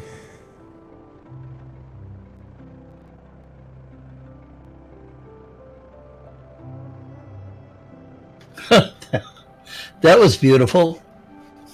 And landed with my wheels up. Oh no! Nice. Yeah, I did that. Looks nice. Yeah, I did that, didn't I? I didn't wait for everybody to get in or anything. I really got to go, guys. I'm sorry. See you Sunday. See you Sunday. Have fun, Iceman.